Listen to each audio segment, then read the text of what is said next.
no GPS, no rules, no shame. Just a funky little quad in a soul train frame. We fly that flow, spread that gap. No time to nap, no time to nap. Hit that roll, funk and control, bounce that wall, we fly it all, we fly it all.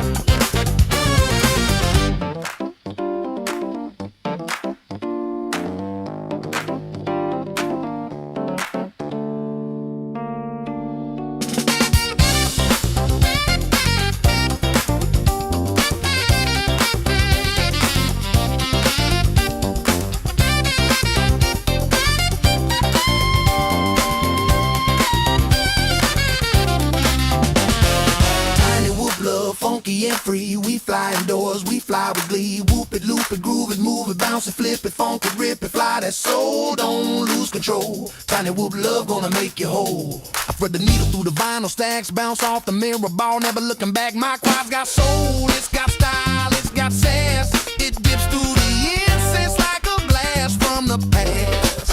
I'm flying figure eights through the lava lamp glow, dodging house plants like a funky pro. My whoop's got rhythm, my sticks got heat. I'm the pilot of the party with the grooviest beat. I loop through the hallway, I dive by the broom. I'm the disco ghost in your living room. I hit that split that's over grandma's chair. She just claps and says, boy, you got flair. I'm flying freestyle with a velvet touch. My quad so smooth it don't need a clutch. From the shag rug to the ceiling fan, I'm the funky little fly with a master plan. The curtains dancing on the breeze, freestyle funk in my living room with ease. TinyWhoop magic bumping every wall. I'm the James Brown of flight, can't stop at all.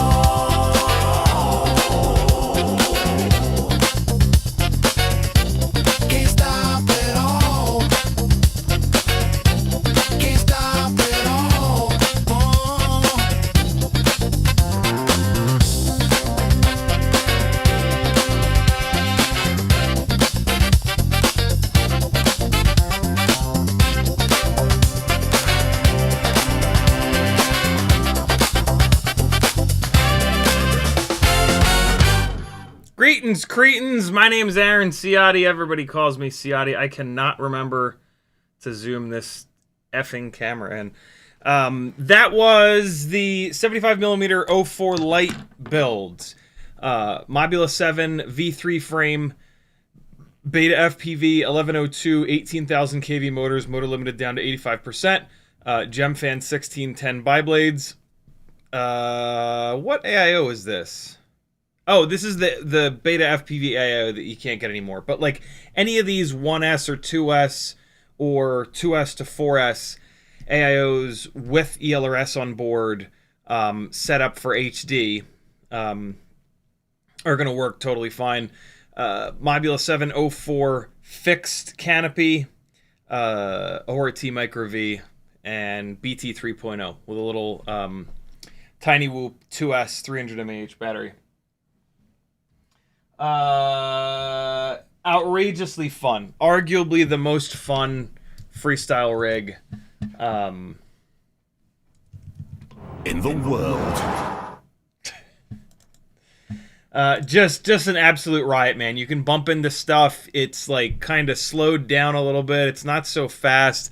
I'm enjoying the open prop stuff for just like railing around the neighborhood, but spots like Patrick's place there, where there's a lot of trees, there's a lot of stuff going on, something like this is gonna just like rip through there at Mach 7,000 all the time.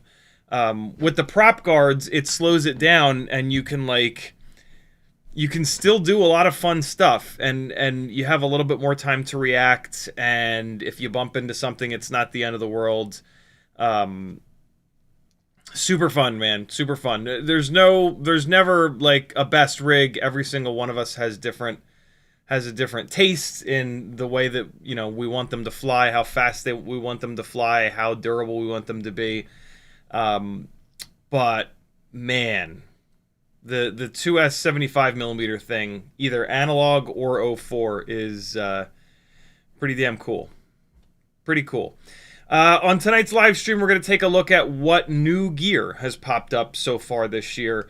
We'll look on Race Day Quads, GetFPV. Race Day Quads has the same sort of inventory now, but we'll hit their new product section just for the sake of it. Pyrodrone, maybe Newbie Drone, maybe WeBleed, maybe TinyWhoop. But we're going to start with Newbie Drone because I've been saving the emails that they've sent me. They send an email every few days with the new gear, and there's been a couple things that have been like kind of interesting that we can take a look at and talk about. I'm finally bolting the motors up to this X14 build. I was hoping to get this thing done and up in the air yesterday, but I had a crazy day. So, alas, here we are. In the chat, Levster was first, Matthew Wegner was next, FizzPV, Frank Nicholas, Jeremy P.S., Uriel, License to Drive, El Chingon, Renee Toner, Uriel again, Penguin FPV, Ramalala, Tanky, Unanticipated Bill. Who else is here? Just a Shy Guy, Chris R, License to Drive. What's up, people? Hey, as a reminder, License to Drive put up some really cool new Radio Master ELRS mounts on his Thingiverse. His Thingiverse is under Haku 3D, Haku 3D. He's got some of the best antenna mounts in the world. I have told this camera to focus on the top middle, and yet I raise my hand and it focuses on the bottom. A little bit overzealous, the autofocus on this Sony A5100. It's pretty good though. I think it's all right. I don't have a great solution right now until I change the lens of how to lock the focus, so it's gonna have to be like this. But at some point here, I'm gonna rent a prime lens and see if it'll let me lock out the manual focus, and then I can just set the manual focus for this distance here, and away we shall go. Although the autofocus is really, I'm surprised at how good the autofocus is on this. I mean, like, for example, you know, if you wanted to take a look at the one sticker that's on my Etsy store, but you wanted it to be in focus, I could just go like that, and it looks super cool right away. And then, super impressive, man. I'm not used to this. I've not really messed around with cameras from the last decade, and like, I'm not even kidding. Like, most of the, up until this A5100, and this thing is kind of old, but up until this, I literally had only been using cameras from like the 2010s. Old school DSLRs, and the autofocus on those, it was just not great. So this has been wild to be messing around with a much more modern camera with a much more modern autofocus algorithm. Autofocus algorithm. If you want to talk to me in the chat, type at CiottiFPV. FizzPV says, hello all, on CiottiFPV, got my mailbag today, love the Teddy tag. Yeah, I got a couple left. Frank Nicholas printed me some really cool little Teddy keychains that I've been throwing in with every single thing that I ship out. Jeremy P-S says, please tell me I'm not the only one that has off days and feels like I can't fly for shit. Oh, no, dude. I mean, just come to a couple of these live streams and you'll see you'll see plenty of off days. Yeah, no, flying's hard. Flying FPV is incredibly difficult. So, like, if anything is going on in your head, it's going to affect your ability to fly. This is one of the main reasons that if you're going to start doing professional work, in my opinion, you should be, like, way too ready. Like, the professional work that you're doing should be boring, is one way to think about it. I enjoy subject-driven flying, but the actual flying itself that I'm doing is boring. Like, I'm flying super safe. I'm not flying anywhere within my limits, which is what you need when you're doing professional gigs, because if something bad happens, you can't make a mistake and smash into something. Like that'll be the last gig that you get. And so, yeah, by the time you're doing professional work, in my opinion, you should be like literally bored with it and like super prepared. So that, yeah, when it falls out of the sky or when you smack into the invisible scraggle or power line or God knows what it is, your reactions are just right on the money, and you can not have it come crashing into someone or something or whatever. Why is this?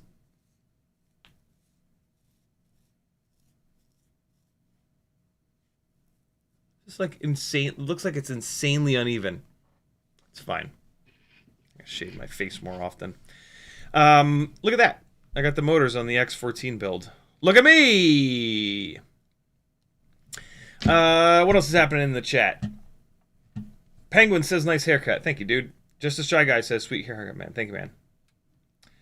Ramalala says, X14, similar to the X12. Yep, pretty much the same, but it's got black box on board. You have to update it to one of these wacky new 2012 versions of BetaFlight for the black box to work properly, but, you know, that's easy. License to Drive says, so what's the typical whoop weight of today? I measured my 5-year-old Mobile 6 at 29. Oh, okay, that's all up. 29.14 all up, 21.54 no battery. We are down into the 16s, 17s, and 18s. At this point, you should, on an analog TinyWhoop with 1.2 or 1.4 inch props, you should not be north of 18 grams. 18 point something grams is for like the really durable kind of basher builds. Into the 17s for some of the lighter weight setups. And then if you really work at it, you can get down into the 16 gram range and still have something that's somewhat durable. Going below 16, you're going to have to really sacrifice typically durability. But yeah, things have changed quite a bit. The other big change, though, is the power of the motors. We now have very high KV 0702s, which make really good power, but are super lightweight. And so, like, it's really nice that we've shaved a couple of grams off these things, but the biggest improvement has been the motors, to be really honest. Unanticipated Bill says, what's a good 16mm 4S motor with 12x12 bolts? I ordered the FPV Cycle ones before realizing the Era 3.5 inch has 12x12 mounts. What are the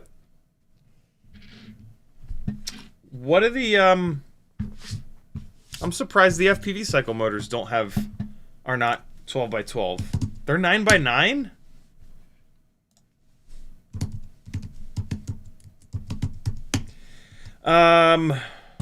Most motors of that size are 12x12. That's crazy.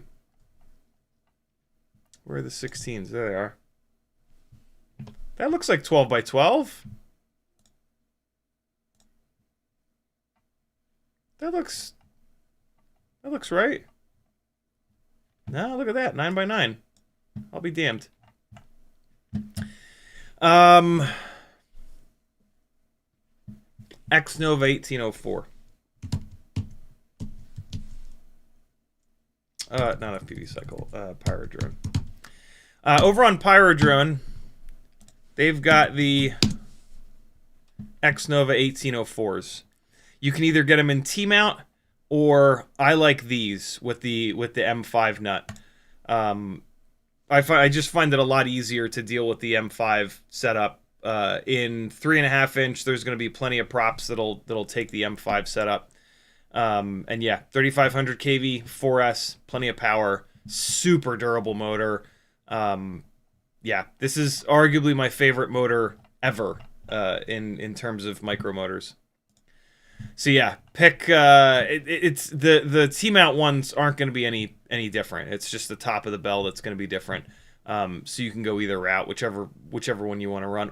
Most of the GemFan props will work with T-mount or M5 mount, so it's a bit of a toss-up. So yeah, that's what I'm going to recommend is the Xnova 1804s. So many of us have just had such good luck with them that it's hard to run anything else. Uriel says, bit delay. What do you mean? Levster says, hey, nice hairstyle today. Looks nice. Thank you, dude. Bill Bob says, what do you, in all capitals, what do you think the future of remote ID looks like? I have no idea. I'm not even remotely tied in with that world. The FPV Freedom Coalition, it's Blunty and the fellas. They're going to be the ones to ask about that. So luckily, Joshua's been live streaming again. So jump in on a Sunday or Monday Bardwell live stream and do a super chat. And Joshua and Blunty will weigh in on that. Thus far, it seems like it's just completely impossible to enforce. And so it doesn't really look like it's going to affect any of us, but you never know what's around the corner. But yeah, I'm not the guy, unfortunately. Sorry. Just a Shy Guy says, just got a Petrol 85 frame in the mail today. Gonna put the X14 into it. I crash a lot. Very cool. I did not have much luck with that frame. Let us know how it goes. I couldn't get the motors mounted in it properly, and then something else happened. I had two issues with that frame in a row, and I said to hell with it, and I just went back to the Mob8 frame, and that's been fine. Unanticipated Bill says, I'll save the FPV Cycle ones for your frame. That's coming soon, right? Right? Yes. Soon-ish. Uriel says, delay in focus. Oh, yeah. Yeah. All right. So, let's jump in. BetaFPV Pavo 20 Pro 2 2.2 inch. The 2.2 inch thing kind of drives me insane. I really wish they'd just gone to 2.5 so that we would have loads of different prop options. At 2.2 inches, there's going to be like maybe 2 propeller options. They're probably fine because they're going to be new props, right? Like, as annoying as it is when they just randomly come up with a new prop size, the silver lining is that kind of forces the manufacturer to the prop manufacturers to make a brand new propeller, and that's kind of nice because propellers are one of the things in FPV that are still legitimately improving. And so, yeah, kind of, that's about the only silver lining, is that we'll get, like, a new prop. And, you know, props are cheap, so you get a couple sets and you're kind of good to go. I've heard such good things about this Pavo 20 Pro, the V1. I don't, they're not, like, jumping out at me, and,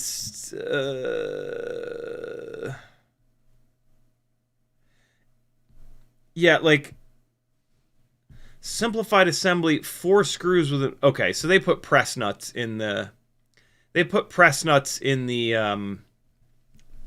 in the frame, and it looks like they've extended,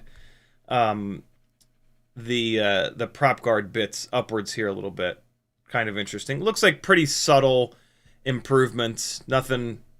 Yeah. Okay, so it was screws with nuts on the old one, and now it's press nuts. So that's fine. Subtle improvements. This is cool. I don't know if the original one did this, but this is really cool that they've set it up so that you can swap the top piece off. In theory, this will do 2 things. Yeah, sure, you can swap between the O4 Lite and the O4 Pro. I don't know why you would fly this rig with the O4 Lite. Like, it's not a freestyle rig. To me, the O4 Lite is for freestyle. The O4 Pro is for, like, cinematic kind of stuff. this build is a cinematic build. This is not like a freestyle build.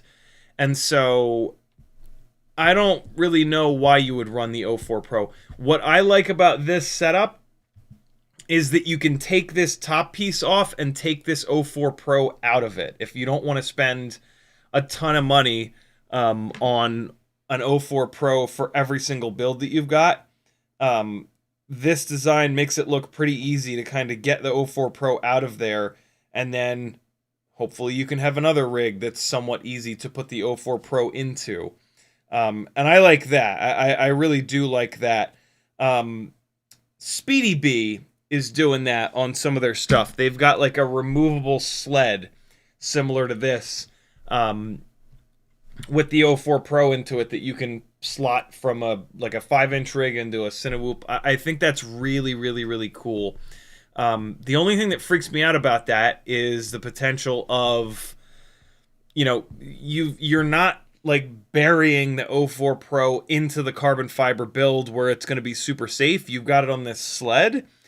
If the way that the sled attaches is not strong enough, having that thing eject when you crash is a bit of a nightmare, because you're going to lose all your video, and that's going to make finding the damn thing really difficult.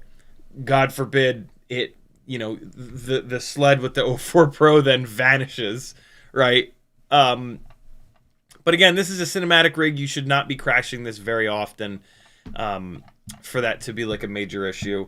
$520 is admittedly a lot, but half of that is the O4 Pro. So $250 for motors, frame, AIO, antennas, and a full build. That's about right. Who's this fella? Oh, hi. So yeah, good. I've heard really good things about the Pavo 20 Pro, but look, this is the important thing here. This is not a freestyle build. This is a cinematic build. This is a exploring build.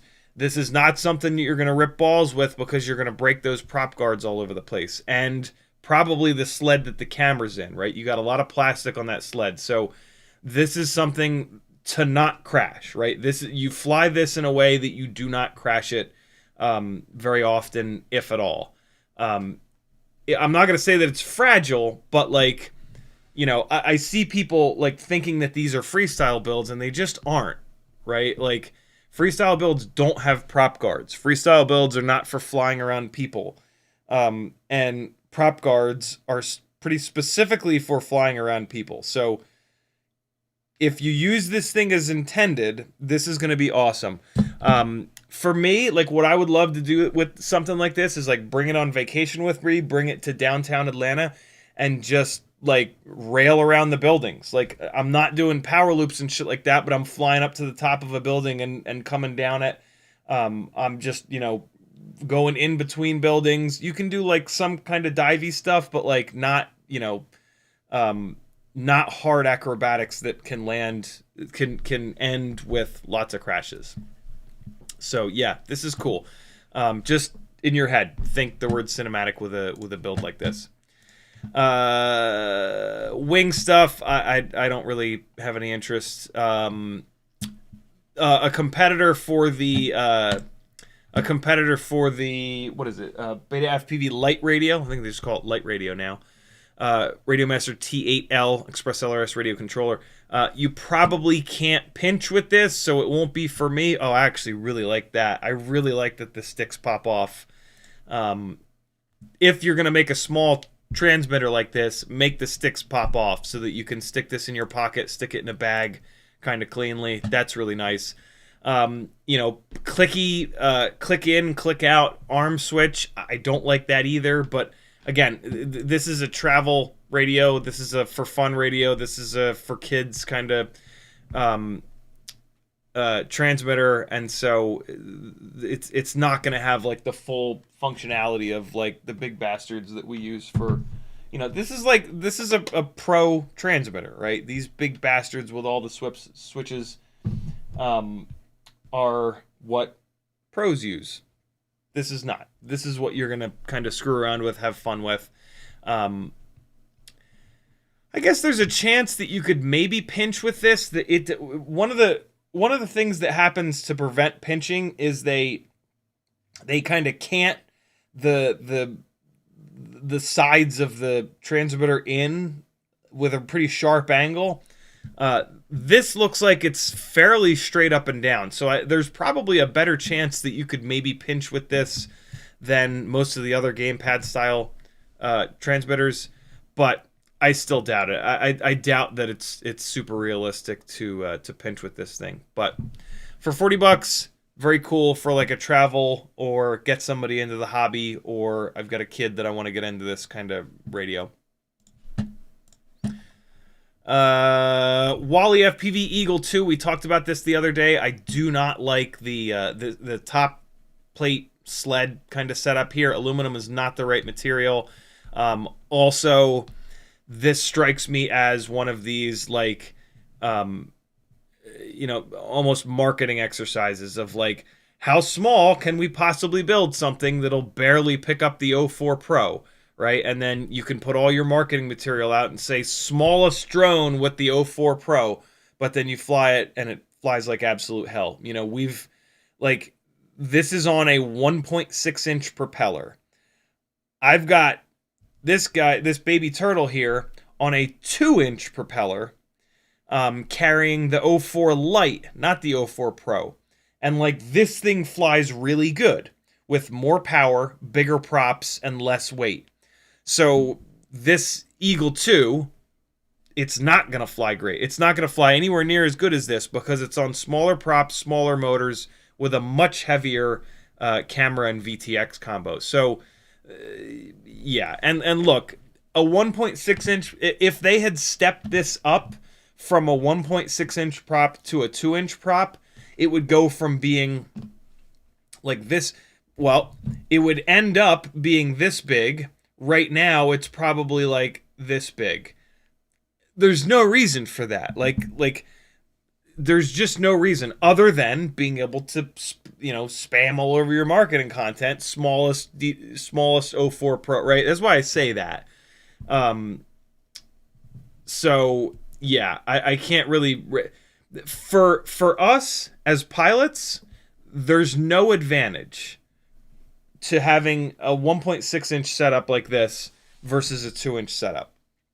There is not a gap that you're going to successfully shoot with this thing that you wouldn't successfully shoot with a 2-inch setup, especially because with the bigger props and more power, it's going to fly better. And the better a rig flies, the better you are going to be able to line a gap up. So when you get down into this 1.6 inch, 1.8 inch prop thing, it just doesn't make a whole lot of sense unless it's a TinyWhoop. Your prop selection gets much worse. Your motor selection gets much worse, and they don't have the performance. This thing is going to be a little bit too heavy for that prop size and that size motor. So I would stay away from the Wally Eagle 2 Micro. In fairness, I've never flown it, but I have flown similar rigs with that same prop size at lighter weights, and I don't even like the way that those flew. So this thing being even heavier, it's just going to be rough. Bunch of cool HDZero stuff. The Gamma AIO is really, really cool. 2 to 4S AIO, 45 amp FETs, AM32, ELRS on board.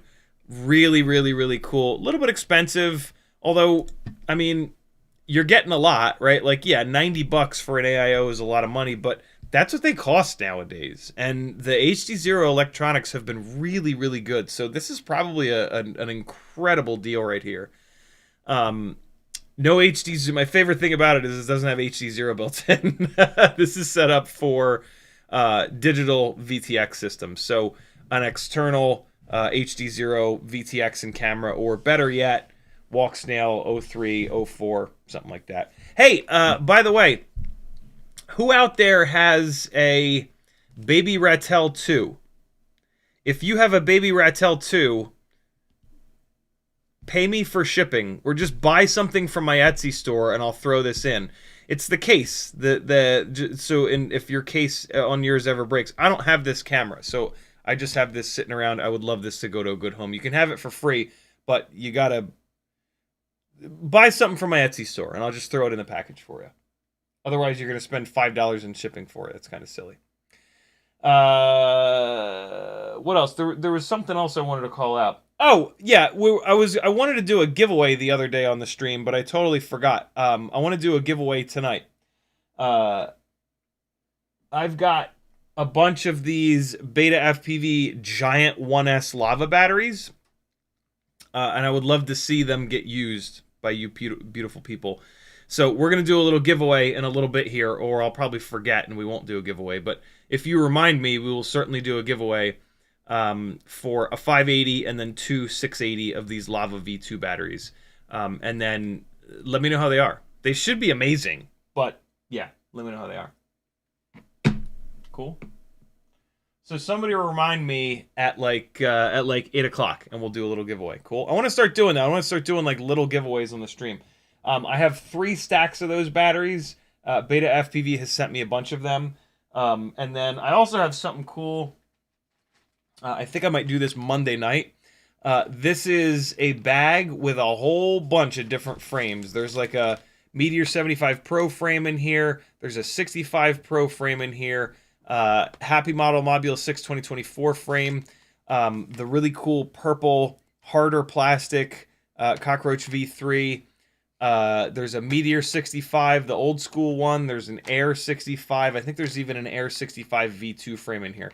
So like a master pack of a bunch of different Whoop frames for somebody that's looking to really go down the rabbit hole and try a bunch of different setups. So yeah. I want to start doing like a little giveaway every stream, every other stream, just to show, spread the love around. Cool. It'll be the same as always because I need to make sure that shipping gets covered. It'll be, you buy a ticket basically. But yeah, let's do it. Cool. Somebody remind me. Somebody tag me in like a half an hour. Chicken Wing FPV, make sure you type at CiottiFPV if you want to ask a question. He says, what frame do those batteries fit? 75mm, 85mm. Any frame that's set up for 1S batteries. Any of the bigger frames that are set up for 1S wide batteries. This is a Module 7 V4. There's a bunch of BetaFPV frames. There's a bunch. Any 1S 75mm or even 85mm build is going to have a battery bay set up for this style of battery. They all have the same. They're just longer and shorter. Right. This is a 450, 580, 680, and they're all the exact same dimensions here, but then they're just longer and shorter than one another. So they're relatively universal. I'm gonna put this little stack of batteries right in front of myself so that I remember to do the giveaway. Hopefully. Let me get caught up on chat a little bit. Just a Shy Guy says, we'll do. If not, Bezos can have it back. Ramalala says, have you checked out or just get one HD kit from BetaFPV? Yeah, just get one. Just like that, huh? Just drop $300-400 to check something out. Yeah, I wish, man. I wish I was in a place to be able to like just buy fun stuff in FPV and test it for you all. But yeah, it's just so expensive. So yeah, BetaFPV is, they're only going to send those out to like the top kind of reviewers, and that's really not me. So yeah, I can't really speak to that, but there will be plenty of reviews, I'm sure, by the folks that are on like their top tier of whatever. Tanky FPV says the new GetRC Cinnabot 25 does it, but it's heavy. When you say does it, what do you mean by does it? The top part pops off. Uriel says those small long-range drones is the GPS for return to home function. Pretty much, yeah.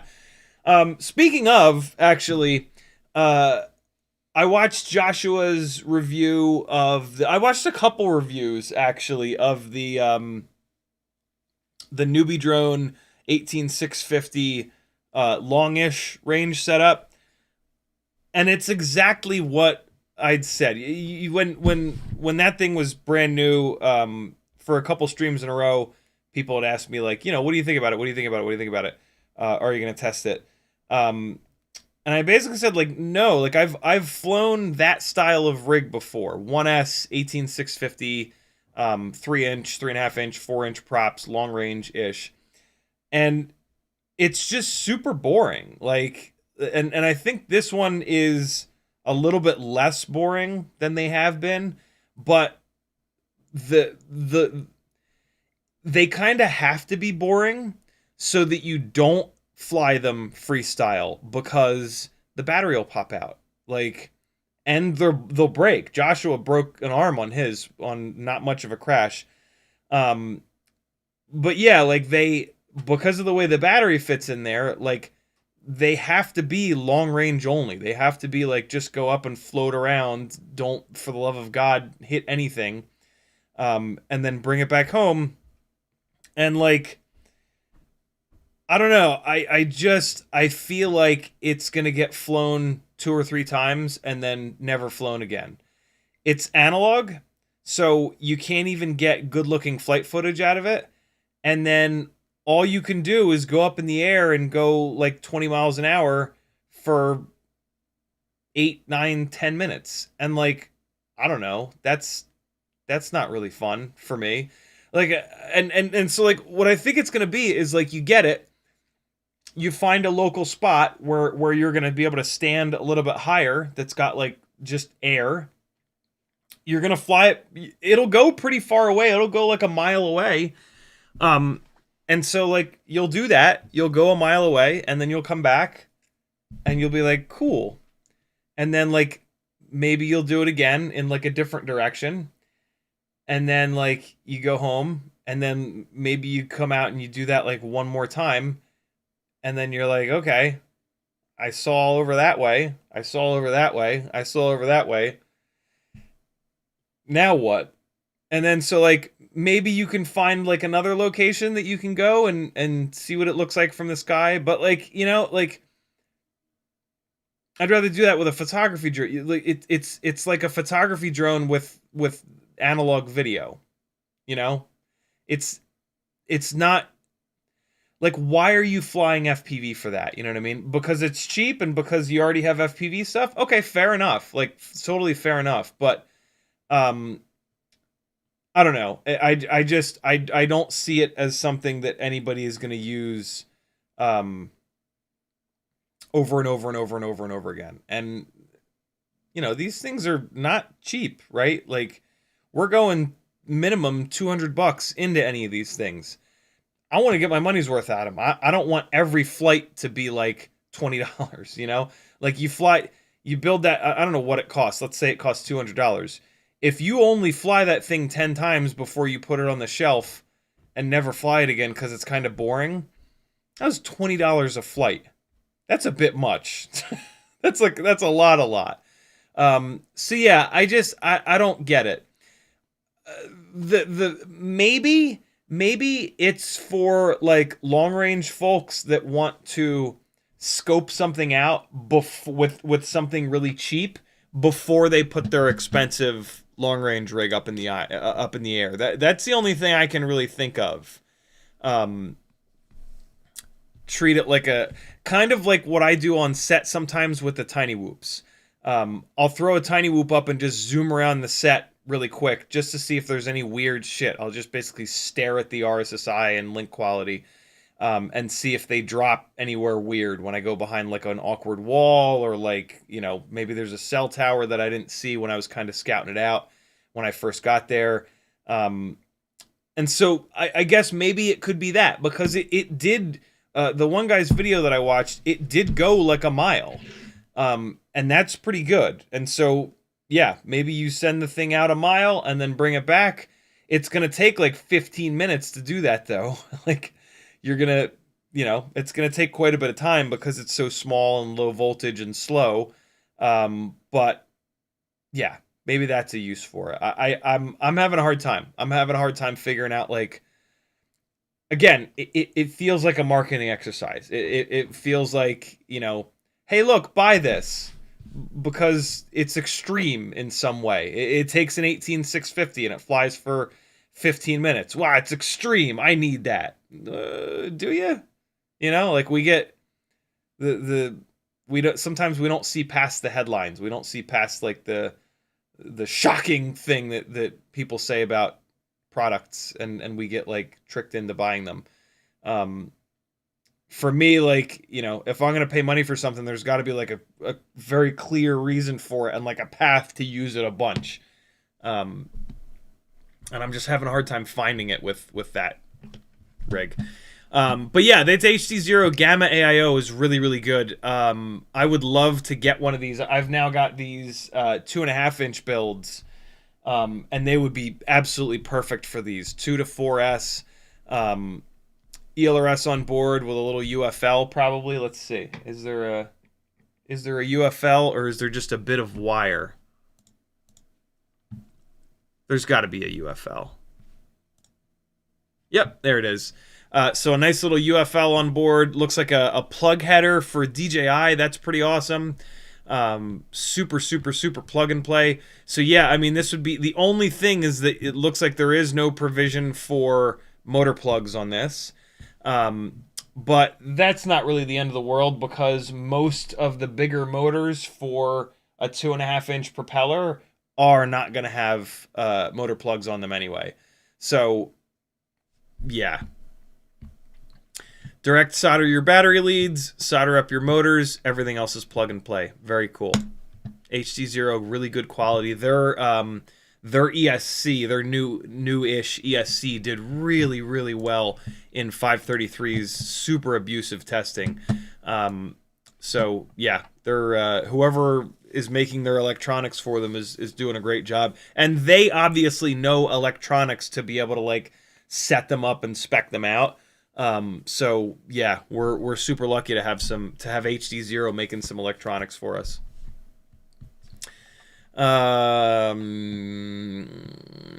indestructible lipo straps, kind of cool. These are going to be kind of heavy though, but you know, it's okay. You're only going to really use these on big quads making lots of power.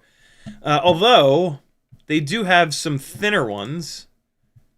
They have some 10mm wide ones, which are more geared for micros. The problem, again, being they are going to be a little bit heavy. I like these for frames where you can only put one battery strap on.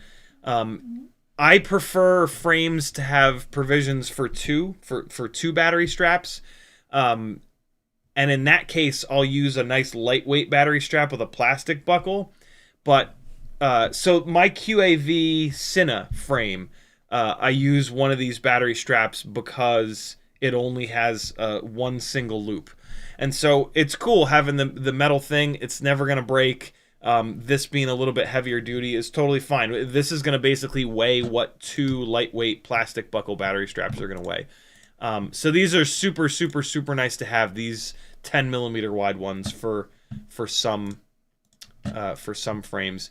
And then these 16mm wide ones, these are nice to kind of have kicking around too. Again, it looks like they're using the same picture for the 16s, but yeah, obviously these are going to be significantly thicker. What are these? Here's the problem with these though. 250mm is awful long.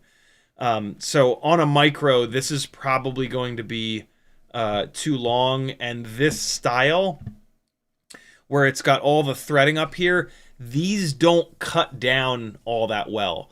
You go to cut this Lumenier in half and you're going to have like all these threads hanging out all over the place. It's got these rubber threads kind of woven in. So this is going to be kind of ugly if you have to cut this thing down. You can do it and then just use a lighter to try to wad up some of the rubber shit. But yeah, not my favorite. When they do a battery strap thinner like this, 16mm in width, it should only be like 200mm longer, at the most 225. I don't know why they went all the way up to 250 with this, but yeah. And you can't just keep cutting these battery straps down because like they'll only have a section of Velcro like this. So you can cut it like halfway down, but if you cut it too far, you won't have enough Velcro to actually attach. it to anything meaningful. What is this cube pilot? Oh, autopilot. Interesting. Dual core, double precision microprocessors. Huh. Wing stuff. For loiter, I'm assuming. Bunch of Lumenier stuff. I'm not in love with Lumenier stuff. Used to be a little bit rough. I think it's gotten a lot better. Definitely don't get these gate breaker propellers though. These propellers are known. All right, good. They're back ordered. Hopefully they never come back in stock. Just stay away from these. Lumenier makes gate breaker and I forget what the other one is called, but they make these two props that the blades themselves have a resonant frequency that is within the band where like you cruise. And so these propellers, like you're flying along and you'll hear it just go like, and it'll start to fly away because the propeller blades themselves are starting to resonate. They're just not great propellers. They're also like unbelievably pitchy, so you would need the biggest motor in the world for these. But just stay away from them. The gate breaker and the other Lumenier props, they're just known to be not good. Look at this. 500 milliwatt, 900 receiver.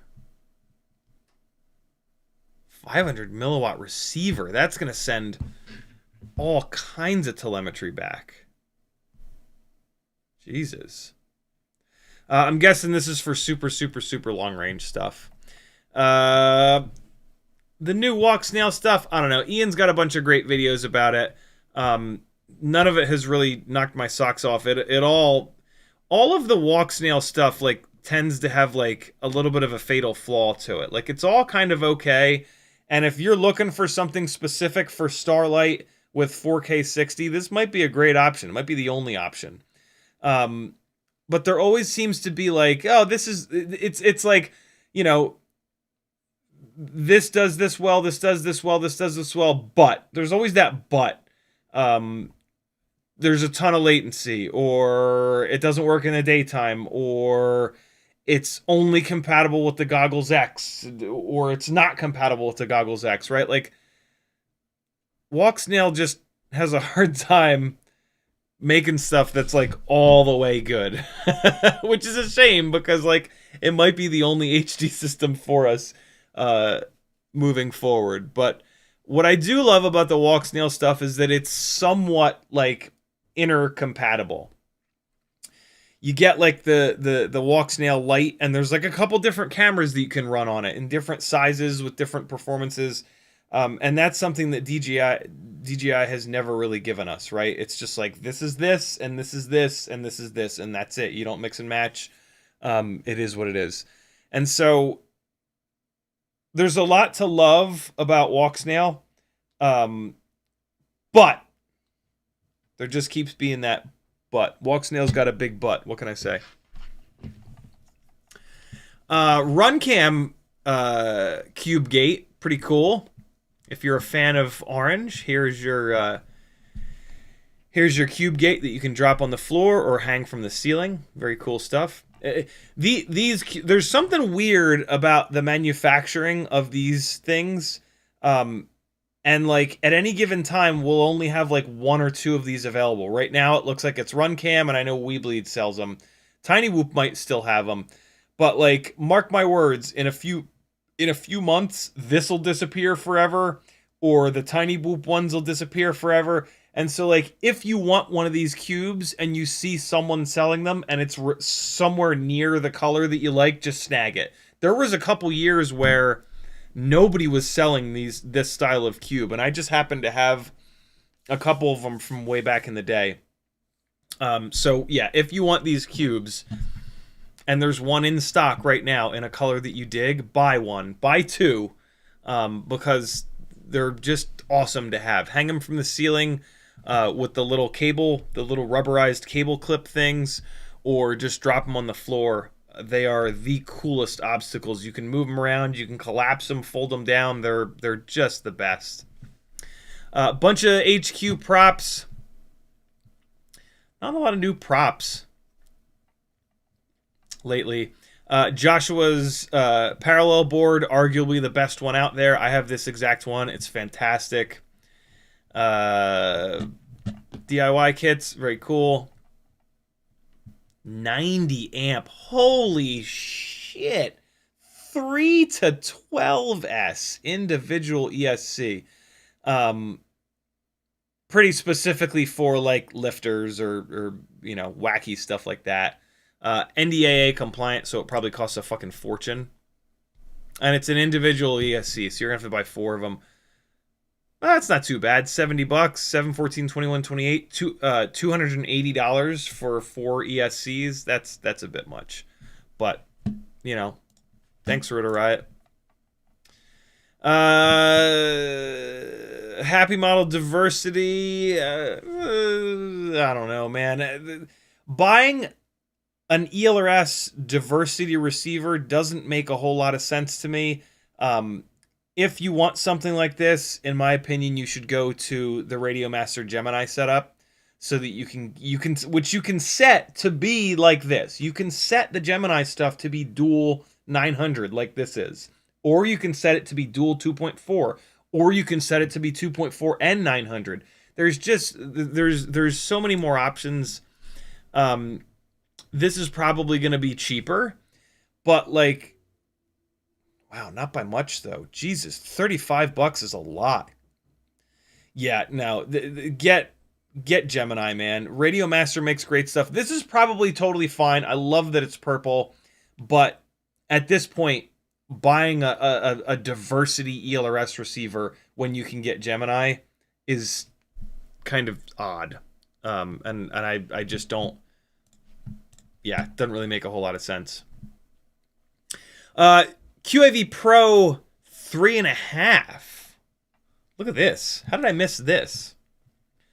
Oh, no, I didn't miss this. I'd seen this. Yeah, they're using these wacky... I'm assuming that these are aluminum bits here to get this little angle.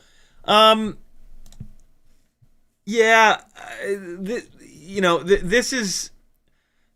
There's the AOS Cine 3.5, which I bought last year for use with these. I'm gonna put bi-blades on it for the live broadcast stuff. Yeah, these are this is interesting. Like 3.5-inch props. Okay, for this setup right here, picking up a GoPro Hero 11 or 12 or 13 or an Action 5 or an Action 6, I get it, but so we've got prop guards, but not ducts, right? Just guards. So like flying this around people is going to be very sketchy, because you could super easily have somebody put their finger right in here, or if you bump into somebody, their clothing could easily get tangled up in here, right? So like realistically, you can't really fly this around people. You're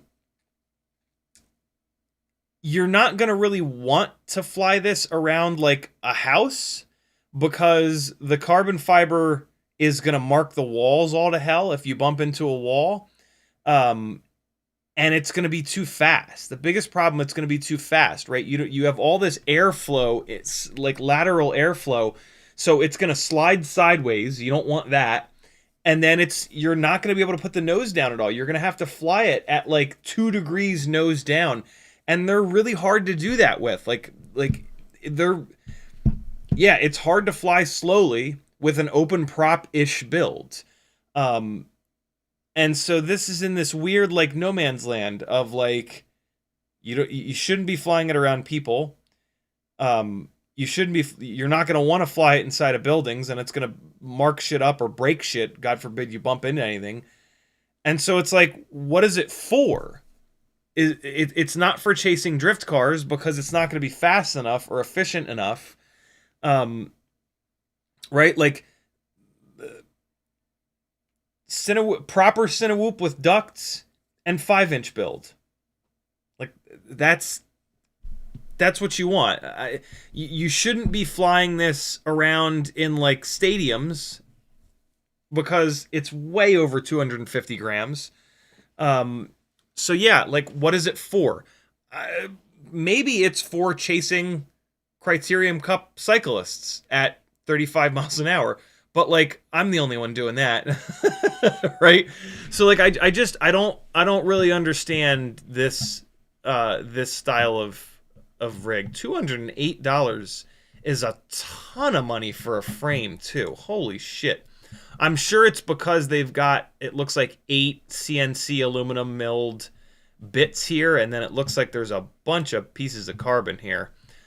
But yeah, I don't get it. I don't know what use this is going to be for. But that's okay. I'm sure there is a perfect use for this. I just don't think any of us are flying it in that way. ViFly LEDs for the DJI Neo, kind of cool.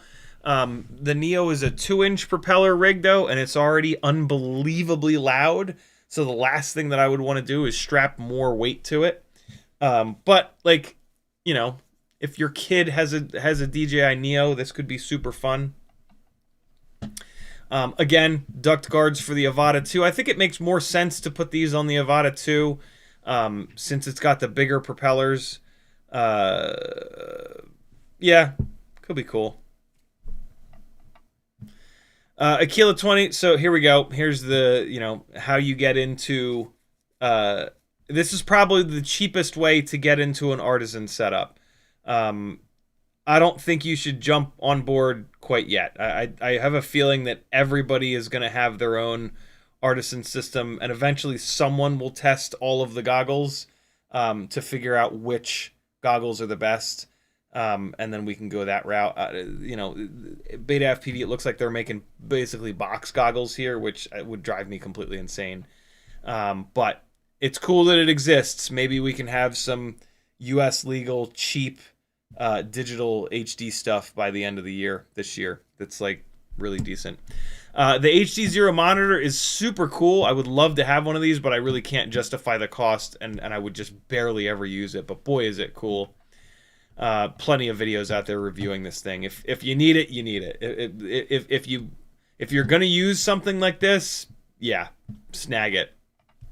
As a reminder, I do have a GetFPV affiliate link over on CiottiFPV.com. That's the website where you can go to support me. This is a totally crowdfunded live stream and just sort of thing that I've had going for the last 4 years.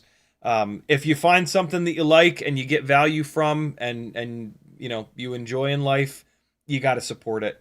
You know, none of us can continue doing this without people doing something. Click thumbs up, subscribe, tell a friend, clip your favorite bit of the channel and post it on your local group or send it to somebody else. If you have a couple extra dollars, head on over to CiottiFPV.com and join my Patreon. That is the absolute best way that you can support me. It takes actual money for me to be able to do this full time and still, you know, pay the electric bill and the gas bill and all that jazz. It's only $3 a month to join my Patreon, and it is the absolute best thing that you can do. You get a ton of benefits too. A private YouTube playlist with all kinds of wacky shit, full Discord access. There's a whole bunch of tech articles on the Patreon itself. For an extra $2, you can join the TinyWhoop and Toothpick tier and be automatically entered into giveaways every first Monday of the month. We've got one of those coming up in, what, 2 Mondays, I guess? So yeah, it's always a good time to either just jump straight onto the $5 tier, or if you're on the $3 tier, you might as well spend an extra $2. Eventually you'll win, and you'll get like $50 worth of stuff, and that covers that extra $2. You know what I mean? It covers a lot of the extra $2. So yeah, get yourself automatically entered into some giveaways. You'll eventually win, and it'll be awesome. Pretty good odds, right? There's not a ton of people on there, so not many giveaways in the world have decent odds, which is why most of us have never won a giveaway, myself included. I keep forgetting to plug these motors in while I'm jibber jabbering. What else do we have? Proto's HD. Okay, here's. Wait. Oh wow! I didn't realize that they have 2 different systems on their new HD setup. That's pretty cool. The Protos is the slightly bigger option. Yeah, Ascent Digital HD system. This is kind of geared towards competing with the Avata. You know, the custom specific batteries that slot inside of it. So yeah, if you want something a little bit bigger, a little bit more powerful, looks like the Protos is the way to go. If you want a super beginner setup, like the Neo, basically, Aquila 20. So yeah, Neo Fighter and Avata Fighter. The Lumenier bag looks pretty cool, actually. Comes with a nice little pouch and their LipoSafe bag, which is pretty slick. Looks like it's a pretty big bag. I don't know. The buying a bag is a very they're expensive, and like you got to make sure they're gonna hold all your shit. So look for somebody that's actually gotten their hands on this to review it.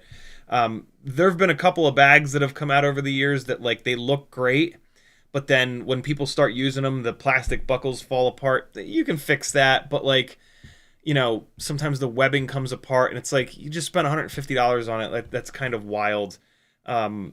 But the big thing is kind of like seeing how the compartments kind of stack up. So if you're thinking about this bag, I would definitely wait until somebody has a good review, or a couple people have a good review. Runcam Thumb 2, very, very cool. As always, the Thumb has been an incredibly inexpensive option. You're not going to shoot like a pro gig with this, but that's not what it's for. This is for being able to have a removable 4K cheap, you know, fun camera option, and it does a great job at that. Looks like it comes with an ND filter set. That's pretty awesome. Always, the last couple gens of the Runcam Thumb have been incredibly good. I don't have a real reason to get one, and I can't really justify the cost of it, but there have been plenty of reviews, and they perform really, really well.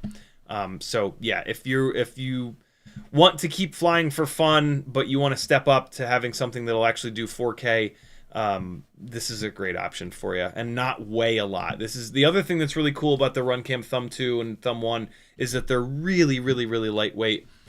You do have to feed them voltage from your flight controller or from your battery with one of those little step down regulators, but you'll figure that out. That's easy enough.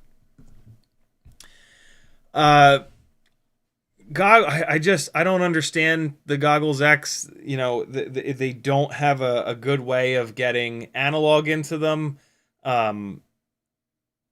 They really felt like an unfinished product when they've launched, and like there's been a couple of updates, but I don't know, man. I don't know about the Goggles X. I think if you're gonna do Walksnail, just get the cheap standard ones, and they're gonna work with most Walksnail stuff. I actually love these. These fit really well. They're super comfortable. They're small. They're compact. The screens look great. The user interface just works. And yeah, you can pick these up cheap. So. The Goggles X, I was super excited for the Goggles X, and then immediately let down when like the first couple reviews came out, and then they just sort of disappeared.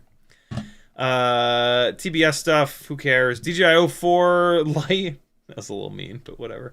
O4 Lite looks like they have it in stock. That's pretty cool. I'll be damned. In stock for 120. Okay. Again, use my affiliate link, please. Mob8 2S with HDZero. This has the 1102 13,500 kV motors that I wish the Mob8 7 04 had come with. So yeah, great set of motors. But I have no interest in HDZero. If you do, then this will be super fun for you. But you know, if I'm gonna fly less than a proper HD system, I'm just gonna fly analog. It's cheaper, it's lighter, it's more durable. 100 amp ESC, giant ESC for the lifter crowd. 6 to 12S, that's absolutely ridiculous. AM32. And their clearance section. Let's see if there's anything immediately interesting in their clearance section. 10-inch QAV-R XL arms. Jesus. Brother Hobby 2810. God, I wish this was 9x9 mount base, but it certainly isn't. This is 12x12. 2810, dude. A 2810 motor for $19.79. That's an incredible deal. 1350 kV is just about right for like 7 to 10 inch props. This is probably a great motor. But I only need one giant rig. I don't even need the one giant rig. Yeah, 19x19 mounting. There it is. Don't get this smoke stopper. Get the ViFly. It works. This one might kind of sort of work, but the ViFly one works better. These are actually really nice to have. These male-to-male 4S balance leads. This will come in handy someday. Even if you cut it in half. For $1.42, you cut this thing, and when you blow up a 4S balance lead, you just either cut this in half and solder it in, or just take the plastic off and use it. If you're doing a GetFPV order, throw one of these in there if you don't already have one. Some very specific stuff. Singy goggles, look at that. Yeah, super specific stuff here in the clearance section, as usual. What is this? HGLRC HD flight controller. Is it just a flight controller? It's just an FC. No ESC on board. All right. Let's take a quick look in the actual new product section. Although, wait, hold on. This is the other thing that I wanted to kind of hit on. I just saw this the other day. I didn't know this was a thing. BetaFPV Meteor 75 Pro HD with their artisan setup. So they've now actually got 3 different rigs on their new, God damn it, what do they call it? They're calling it P1 here. Is that what they're calling it? They're just calling it P1? Okay, yeah. This is pretty slick, man. You gotta have the goggles. These aren't gonna work with any other goggles than the BetaFPV goggles, and they are box goggles, which is a turn-off for me. But yeah, really cool that you can get a Meteor 75 Pro. What I wanted to look at is the all-up weight, because these Artisan VTXs are very, very lightweight. And so this should not be nearly as heavy as like an O4 build. But I wanted to take a look at that.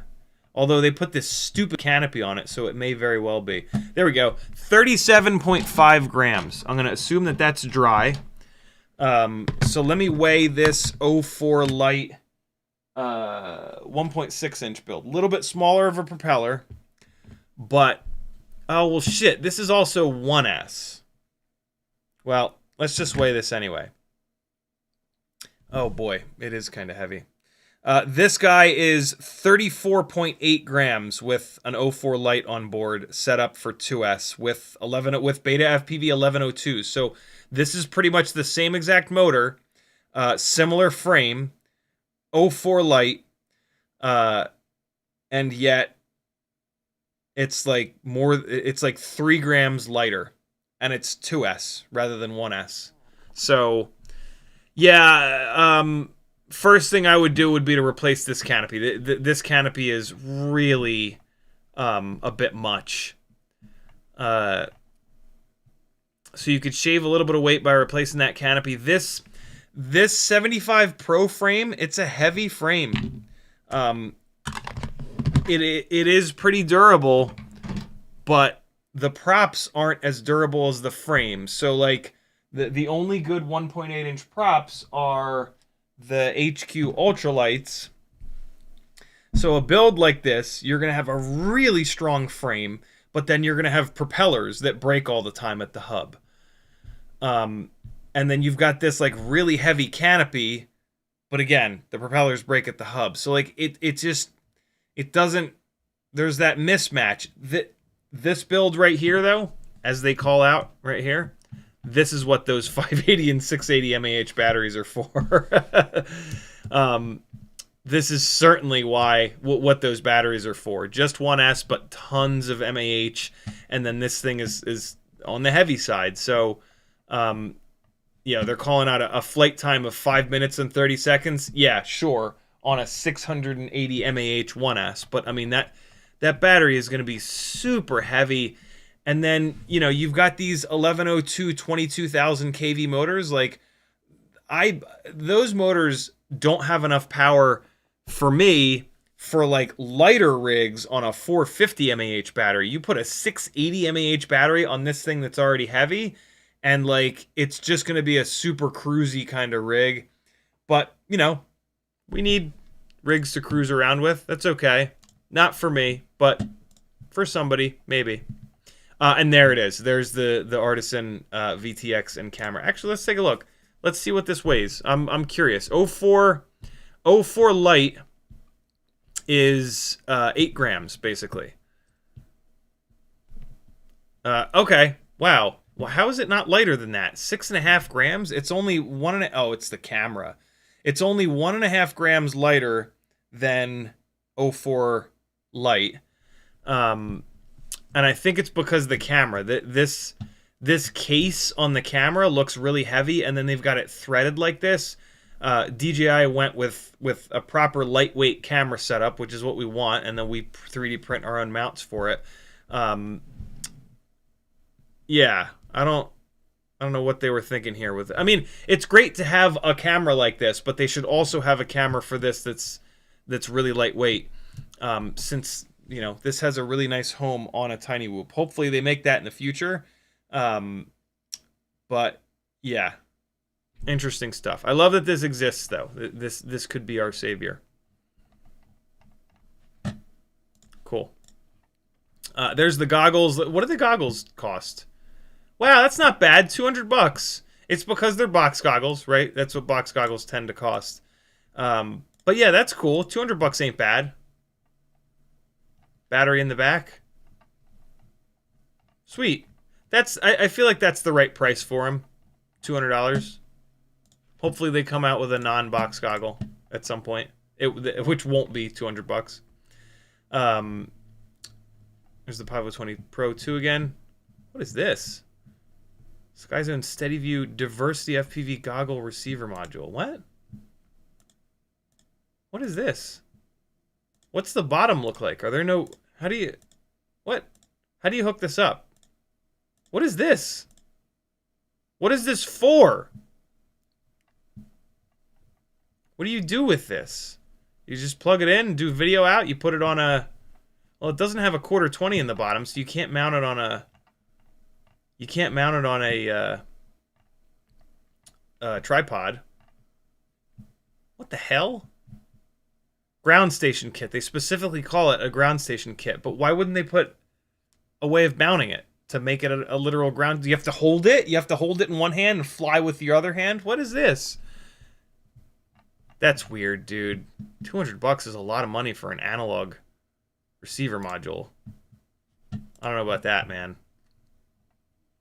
There's the Eagle 2 again. Vaz antennas. Stay away from those. True RC is the way to go. Alright, cool. Now we're getting to a bunch of repeated stuff here. And then there was one more getfpv email that I saved with this NDAA compliant 80 amp ESC. I don't care. You probably don't care either, but there you go. It exists. Look at this. A whole bunch of new electronics, none of which I care about.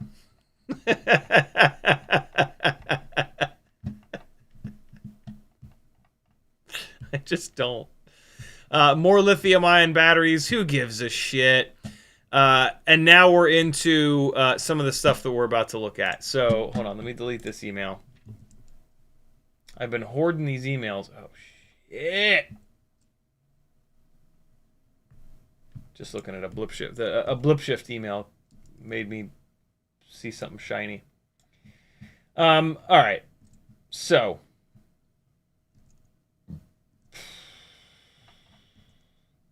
what is this? Can you just... There it goes.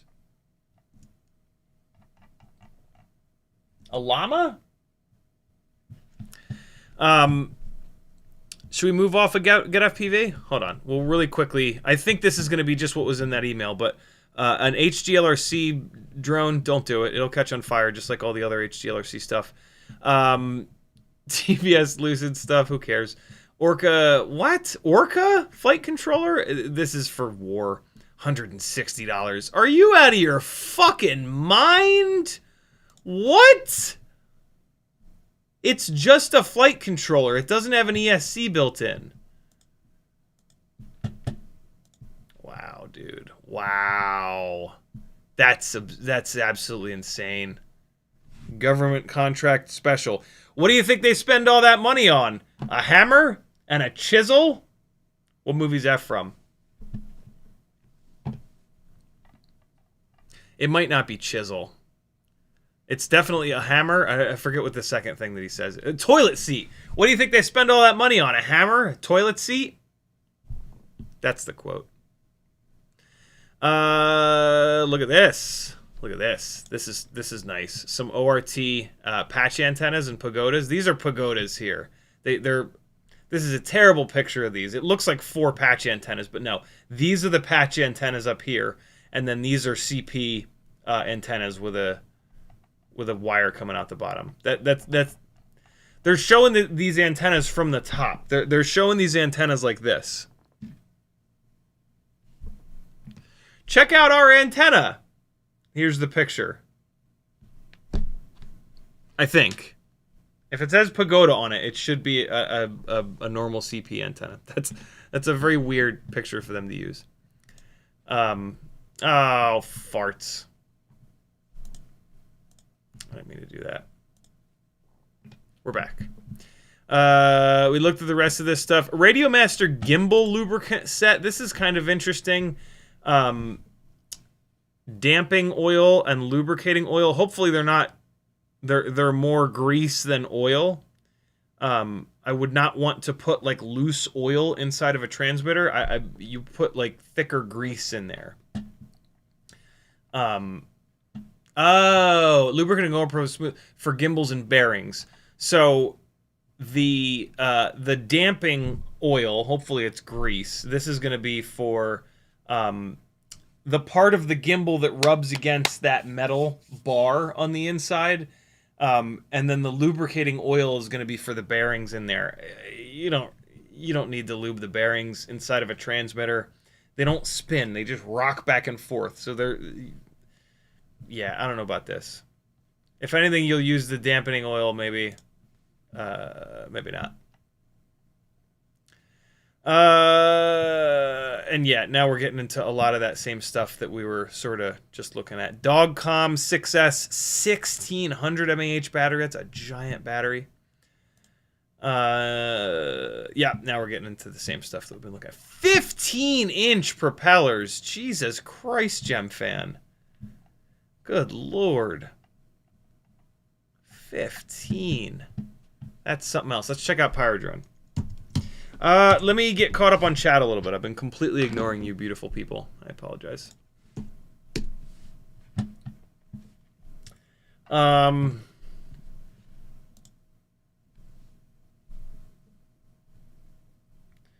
are we at?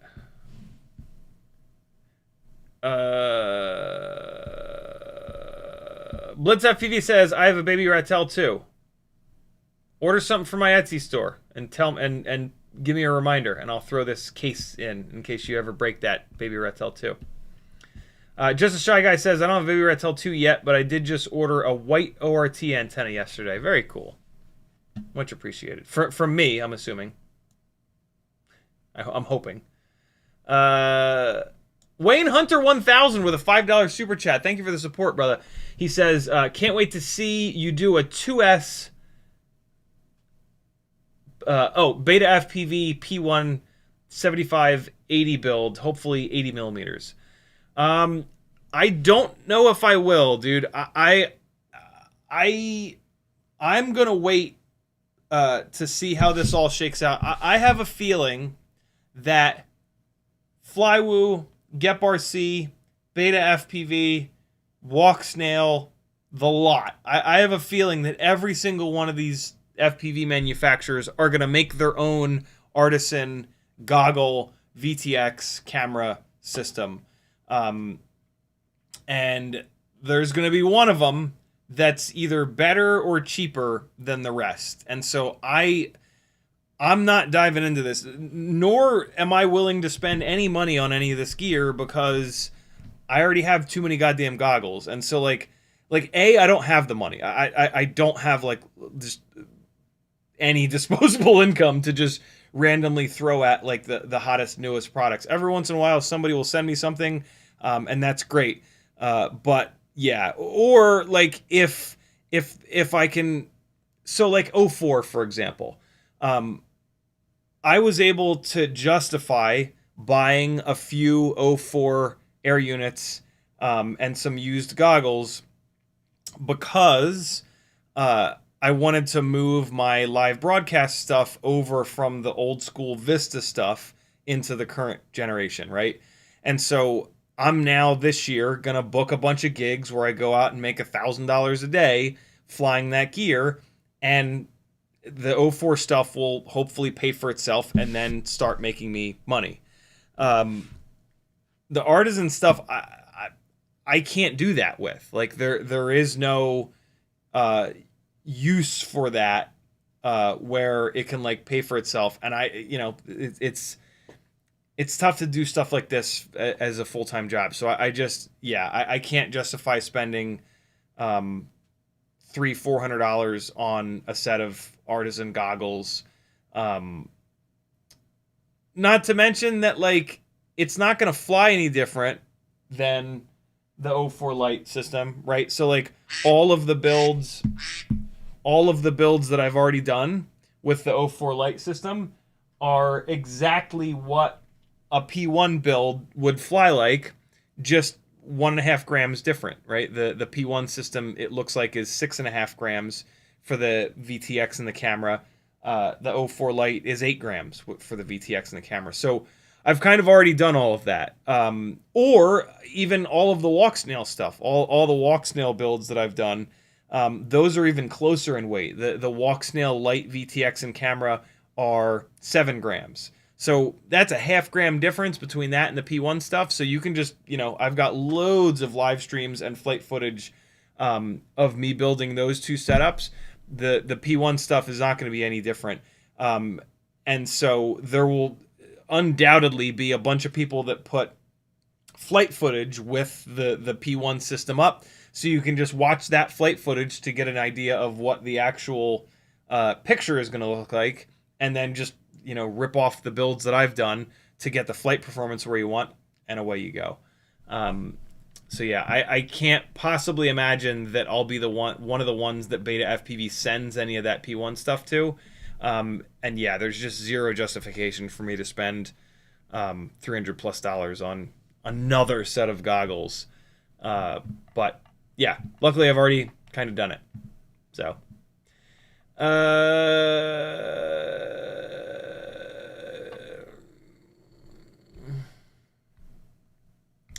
Levster says, are they fit in the Meteor 75 Pro frame, the 680s?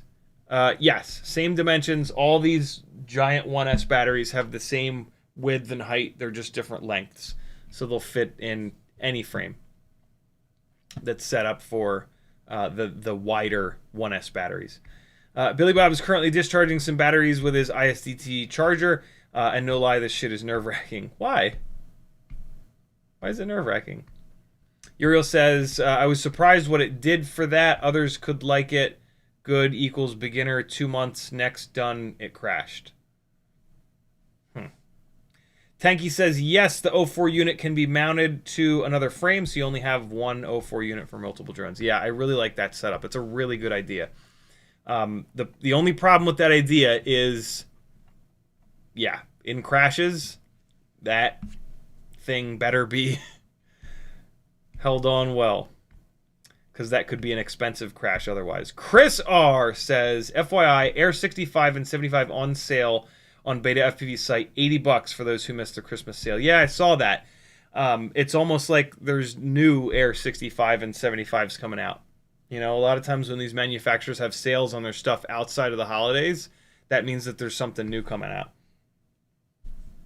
Sporny says, HGLRC Rekon5 Lite with lithium-ion battery could be a good budget long range.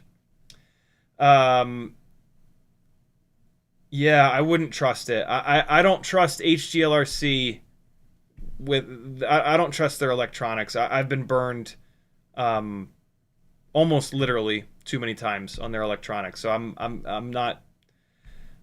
And like a long range rig, right? Like that's the last. A long range build is the absolute last thing that I'm gonna buy from HGLRC, because if anything goes wrong when you're a mile out, it's gone forever. You know what I mean? Like a freestyle rig, maybe, where like it might be recoverable when it catches on fire, but certainly not a long range rig. But that's just me, you know. Maybe HGLRC has gotten their act together. There are plenty of other manufacturers that are definitely making good stuff that I haven't had like 3 and 4 things catch on fire from. So I'll stick with them. I had a bad experience, and then another one, and another one, and another one. Sporny says, is there an external ELRS transmitter with Gemini? What do you mean by external ELRS transmitter? Oh, okay, you figured it out. Yeah, the Nomad. You mean to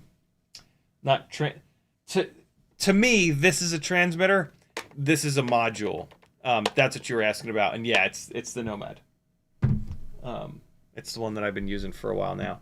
It's great. Totally works. I wish I had a little screen on it, to be honest. But other than that, it's totally fine.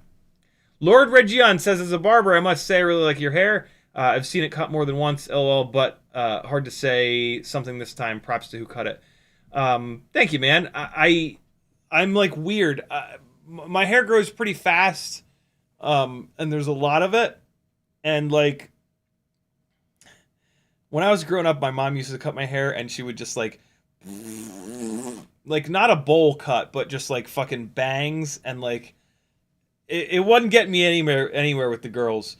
And so at some point I had like I had a friend growing up, Nick Rounds, who was kind of one of the popular kids. He played sports. He was really good at sports. And he was like a little bit popular, and like I was like his sidekick basically. At some point I was like, where do you get your hair cut? And he was like, oh, this guy Lee Swabadison. I can't believe I remember this guy's last name, at so-and-so place. And so I started to get my hair cut with Lee, which I'm sure broke my mom's heart. But Lee was a really good hair cutter person. And I got my hair cut with him in Trenton, New Jersey, through like the rest of elementary school. This is going back to elementary school now. Through the rest of elementary school, all of middle school, all of high school. I just found a guy, and he did a good job, and I just kept going to him. And then when I moved to Charleston, when I moved to Cherry Hill, I was too far away. Like 45 minutes was just too far, and so I found somebody down there that was okay. And then when I moved to Charleston, I found somebody there that was okay. And then when I moved to Alpharetta here in Georgia 4 years ago, I found somebody good, and she's 45 minutes away now, but I just keep going to her. She's also like an ultra liberal, so we go in there and just scream and yell about shit, and it's great. But yeah, if I find somebody that can make my hair not look insane, I tend to just stick with them. I don't know, I think it's fun to like find people in your life that you stick with for a while, you know? Like, it is admittedly a little bit nuts to drive 45 minutes to Alpharetta right now just to get my haircut, but I only get my haircut every like 2 or 3 months.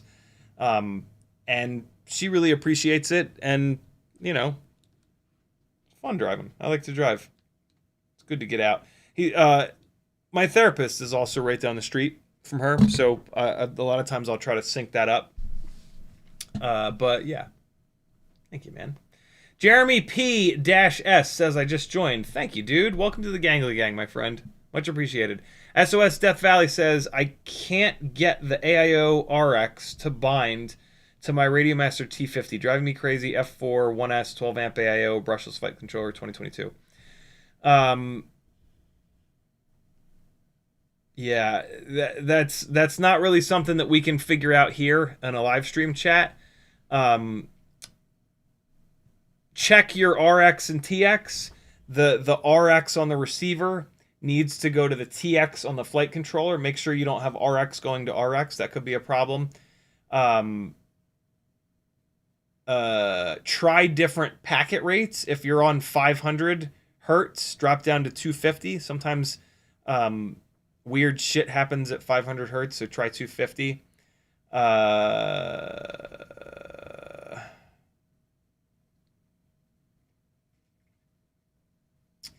And then the ELRS Discord is very well monitored and attended, so you can always try that. But yeah, try those two things. Uriel says, tool bags are great for us. Camera, rug, sack for pro. Sporny says, I wouldn't get a backpack from someone who only does drone stuff. There are a lot of good camera backpacks that will last forever.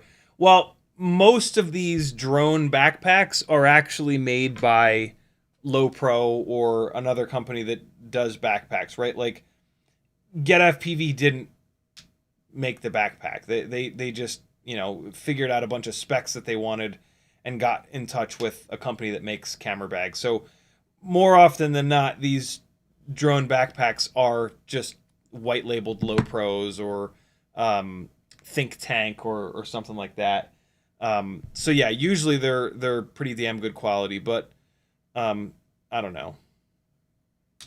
You probably all have a backpack already, so you're good to go. I got emailed from somebody up in Canada who a while ago I'd been mentioning how my my LowPro BPX3 that I've had for like 6-7 years now, the shoulder straps are getting a little old and a little uncomfortable, and somebody from Canada messaged. I hadn't mentioned what's wild is I hadn't mentioned that in like probably 6 months. But somebody remembered, and they messaged me and said, hey, I have a BPX2, which is just like the 3, that I'm not using. It's all yours if you want it. And so we've been bouncing emails back and forth, which is really, really cool.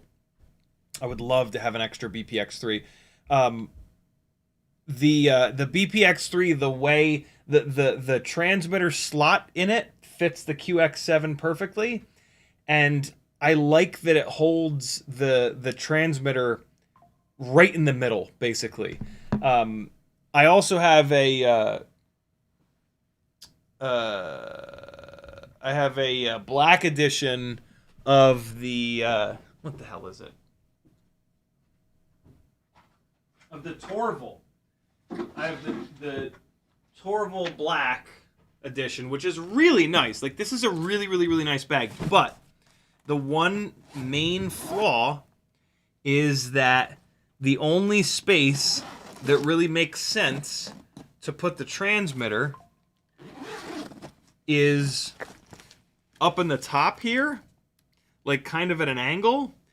And like, I don't want the transmitter to be all the way on the top of the bag. Like, if this bag drops upside down, or if like I'm putting something on top of this bag, it's gonna push right into that transmitter, where all the, you know, your sensitive little thin switches and shit are. And that's just, I just don't like that. The Torval, the BPX3 bag, the QX7 basically sits dead center in between your laptop and a bunch of stuff in the front. So it's like super well protected. And yeah, I really, really like it. I've been,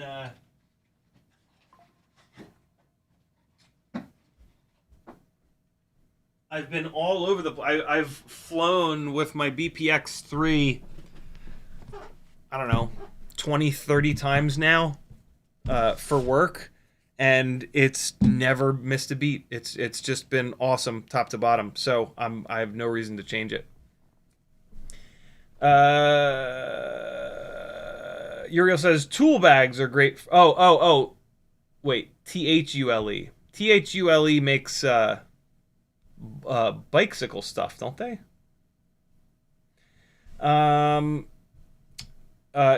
Just on Task says, does it matter what tier we join for the giveaway tonight? So tonight's not going to be a, or is it? I was just gonna do the fourth giveaway style where you buy a ticket and then I get you in on the giveaway, because I know a lot of people are not gonna care about batteries that are this big, so I'd rather it just be like open for anyone. So yeah, let's do that. We're gonna do the fourth giveaway style setup where you buy a ticket or two, and you get on there and away we go. That also helps me fund this whole endeavor. So yeah, hopefully you guys are cool with that. Moton FPV says, I have the P1, it's heavy. 6.5 grams is, I wouldn't call that heavy per se, but yeah, I don't know. Nyafu says, I've tried 4 backpacks, Torval Pitstop Pro, Water Wyatt Warquimes Backpack 2, iFlight Backpack 1, and the PGY Tech FPV backpack is the best one by far. Very cool. There you guys go. Some backpack advice. Denzel the Terrible says, did you get your ears lowered? I did indeed. I cut them off and lowered them. Why are you making so much noise, phone? Stop bing-bonging. Wotan says, the VTX mounts directly to the canopy, not stacked. So there's that.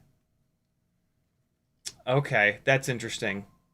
I don't love that. I also don't hate it. We'll see. See how that holds up. Whoopfox says, I just got that for my Sky Zones. What? Why? What is the deal with it? Nyafu says, why stay away from Vaz? The guy that runs Vaz said some pretty transphobic stuff a year or two ago. And I don't know. That, like, TrueRC is run by awesome people, and they're up in Canada, and their antennas just perform unbelievably well. And they're not saying horrible, hateful shit for no reason whatsoever. And so, yeah, TrueRC for the win. TrueRC or ORT. One of those two companies. Whoopfox says, it's a VRX with ELRS and a screen for your Sky Zones. Comes with adapters to run on Sky Zone, Fat Shark, or to make it a ground station. Okay, so there's an adapter to make it interesting. Okay, so if you need a ground station, there you go. That weird little thing that I was talking shit about. Nyafu says $200 for the Orca ESC, by the way. Crazy. $200 for an ESC is wild. But that's where we're at now. Metal Dirtskin's in the house. He says, I've had those gimbal oil things laying around for forever. Never thought it was worth disassembling the transmitter. Yeah, I mean, it probably isn't. Like, if the sticks on your transmitter start to not be smooth, sure. But, like, if they're still smooth, just leave it together. You know, don't take something apart just for the sake of taking it apart. It stresses stuff out. Every time you take something apart, you strip a little bit of the threads out. You can't take stuff apart infinitely. So, like, you know, try not to just take shit apart for the sake of taking it apart. Wait. Eventually you'll have to take it apart, and then maybe you can do 2 things at once. Denzel Terrible says the hair is on point. Thank you, dude. Just a Shy Guy says, yes, from you, LMAO. I don't remember what I was talking about at 8:22. Uriel says, do you track and trace post NL? I haven't had a chance to, but I will. I will. Thank you for the reminder, Uriel. Ramalala says, chopping for the slow cooker right now. Stay warm all. Wilbur says, thoughts on the new digital systems coming into the mix, BetaFPV P1. I love it. I'm not jumping on to any of them until there's a bunch of them out there. Because I get the feeling that there's going to be a lot of them, and one of them will probably be better than the rest. So yeah, it's great. It's great. More options. In a world where we may not be able to get DJI ever again because of dumb fascists. Uriel says, JHEMCU, do you know? JHEMCU, they seem to be somewhere in the middle. Just a Shy Guy says, New Jersey Helio represent. Yeah, I lived in New Jersey for 33 years? 34 years before I moved to Charleston and now Atlanta. Just a Shy Guy says, I'm going to the same woman for haircuts for probably 10 years. I'm bald now, but I take my kids to her. You should schedule an appointment. When next time your kids, here's what you do. Next time your kids need a haircut, No, this might not work because she might book a different amount of time. But you should just schedule a haircut. Like, don't mention the kids or anything, and just show up and like leave the kids in the car or whatever, and just show up and sit down. just see what she says. Sporty says I wouldn't call like shave ahead of time, you know, so that you don't even have stubble. Sporty says I would call low pro okay quality but not great. At least I wouldn't pay up to $200 for it. I swear on Tasmanian Tiger and 511, just literally undestroyable stuff. I've actually not heard of Tasmanian Tiger. I'm a really big in the camera world. I'm a very big fan of crumpler bags. One of the things that unfortunately I didn't learn until after I'd already bought this is that, yeah, CRUMPLR, I think. You maybe read it off there. Yeah, crumpler bags are very cool looking, but what I like most about them is that they make these bags in like crazy colors. They make this bag in like bright red and like a really cool brown, I think like a yellow. And one of the things that I learned after I'd already bought this, and the reason that they do that, it looks cool, but one of the really cool unintended effects of this that I heard about when I was in the photography world from multiple people is that thieves don't steal brightly colored bags. Thieves steal black bags or bags that say Canon on them, right? Where they know that there's going to be expensive camera gear in them. So, like, getting a bag that looks less like a camera bag and more just like a, you know, like a fancy bag, or like with a bright, if it's a bright red bag and a thief, a bandit grabs it, he's going to stand out trying to run away, right? Like, and it's going to be super obvious, the dude running down the street with the bright red bag. And so, yeah, I got that bag towards the tail end of photography. I meant to buy one of the bright versions of it and then sell that, but I burned out on photography pretty hard at some point there, and that was that. But yeah, lots of really good camera bags out there, to be honest. Lots of companies making good shit. FizzPV says, my girlfriend got me the teal Rotor Riot bag. Teal is her favorite color. Nice. I've heard good things about the Rotor Riot bag, actually. Outside of the, you know, war crimes and all. Adam Verby says, have you seen this Aether FPV archetype frame? It's made for 4 or 4.5 inch props. What are your thoughts on that size for freestyle? If you're going to run an O4 Pro, 4-inch makes a lot of sense, right? Because your HD camera is basically just like an extra 5 or 10 grams of weight for running an O4 Pro setup versus analog or whatever, or a Vista or something like that. And so, yeah, 4-inch starts to make a lot of sense. You could put a big old battery on there. There are 1 or 2 good durable 4-inch propellers out there. So yeah, pretty cool. I'm actually kind of surprised that more people haven't dove back into 4-inch with the O4 Pro coming out. The O4 Pro is sort of the missing link of 4-inch builds. 4-inch builds never really made a lot of sense because we didn't have a camera that was light enough for them.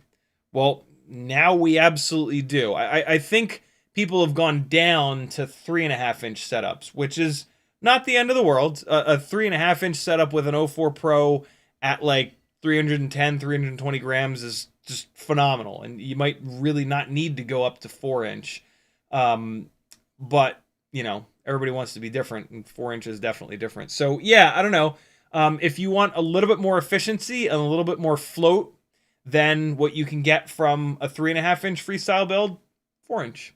4.5-inch is getting too close to 5-inch. Doesn't really make a lot of sense. The other scenario where the 4-inch build I think makes sense is if you want to, you know, bash the shit out of it freestyle with the O4 Pro on board, but then you also want the option to carry an Action 6 or a Hero 12 or 13 or 10 or 11. The 4-inch build is going to do that better than a 3.5-inch build. So, yeah, if that's something that you'd be looking for, 4-inch starts to make a lot of sense. But like, what I don't understand is there's a bunch of people flying 5-inch builds with O4 Pro, and they fly like toothpicks. Like they're super lightweight, and they don't have a lot of momentum, and it's like that unbalanced flight experience that you kind of get with toothpick builds, where it's just like tons of power, but then not enough weight to offset that. So like when you come off the throttle, they just like, and you're waiting and waiting and waiting and waiting and waiting for them to come down. Doesn't make a whole lot of sense. 5-inch was specifically designed around an 80+ gram HD camera up on top in the front. If you're not going to have that amount of weight on there, doesn't really make a whole lot of sense to build a 5-inch rig. Unless, just like I just said a minute ago, you want the option of carrying that camera. You think that you're going to carry that camera around, and you need it to be like really powerful and like, you know. So Nyafu says, damn, additional question, would it be worth to buy true RC antennas to replace the stock O4 Pro ones when flying long range stuff? Usually go out 47 kilometers, drop down to 18 megabit. Yes, if you're doing long range stuff, proper antennas are absolutely the way to go.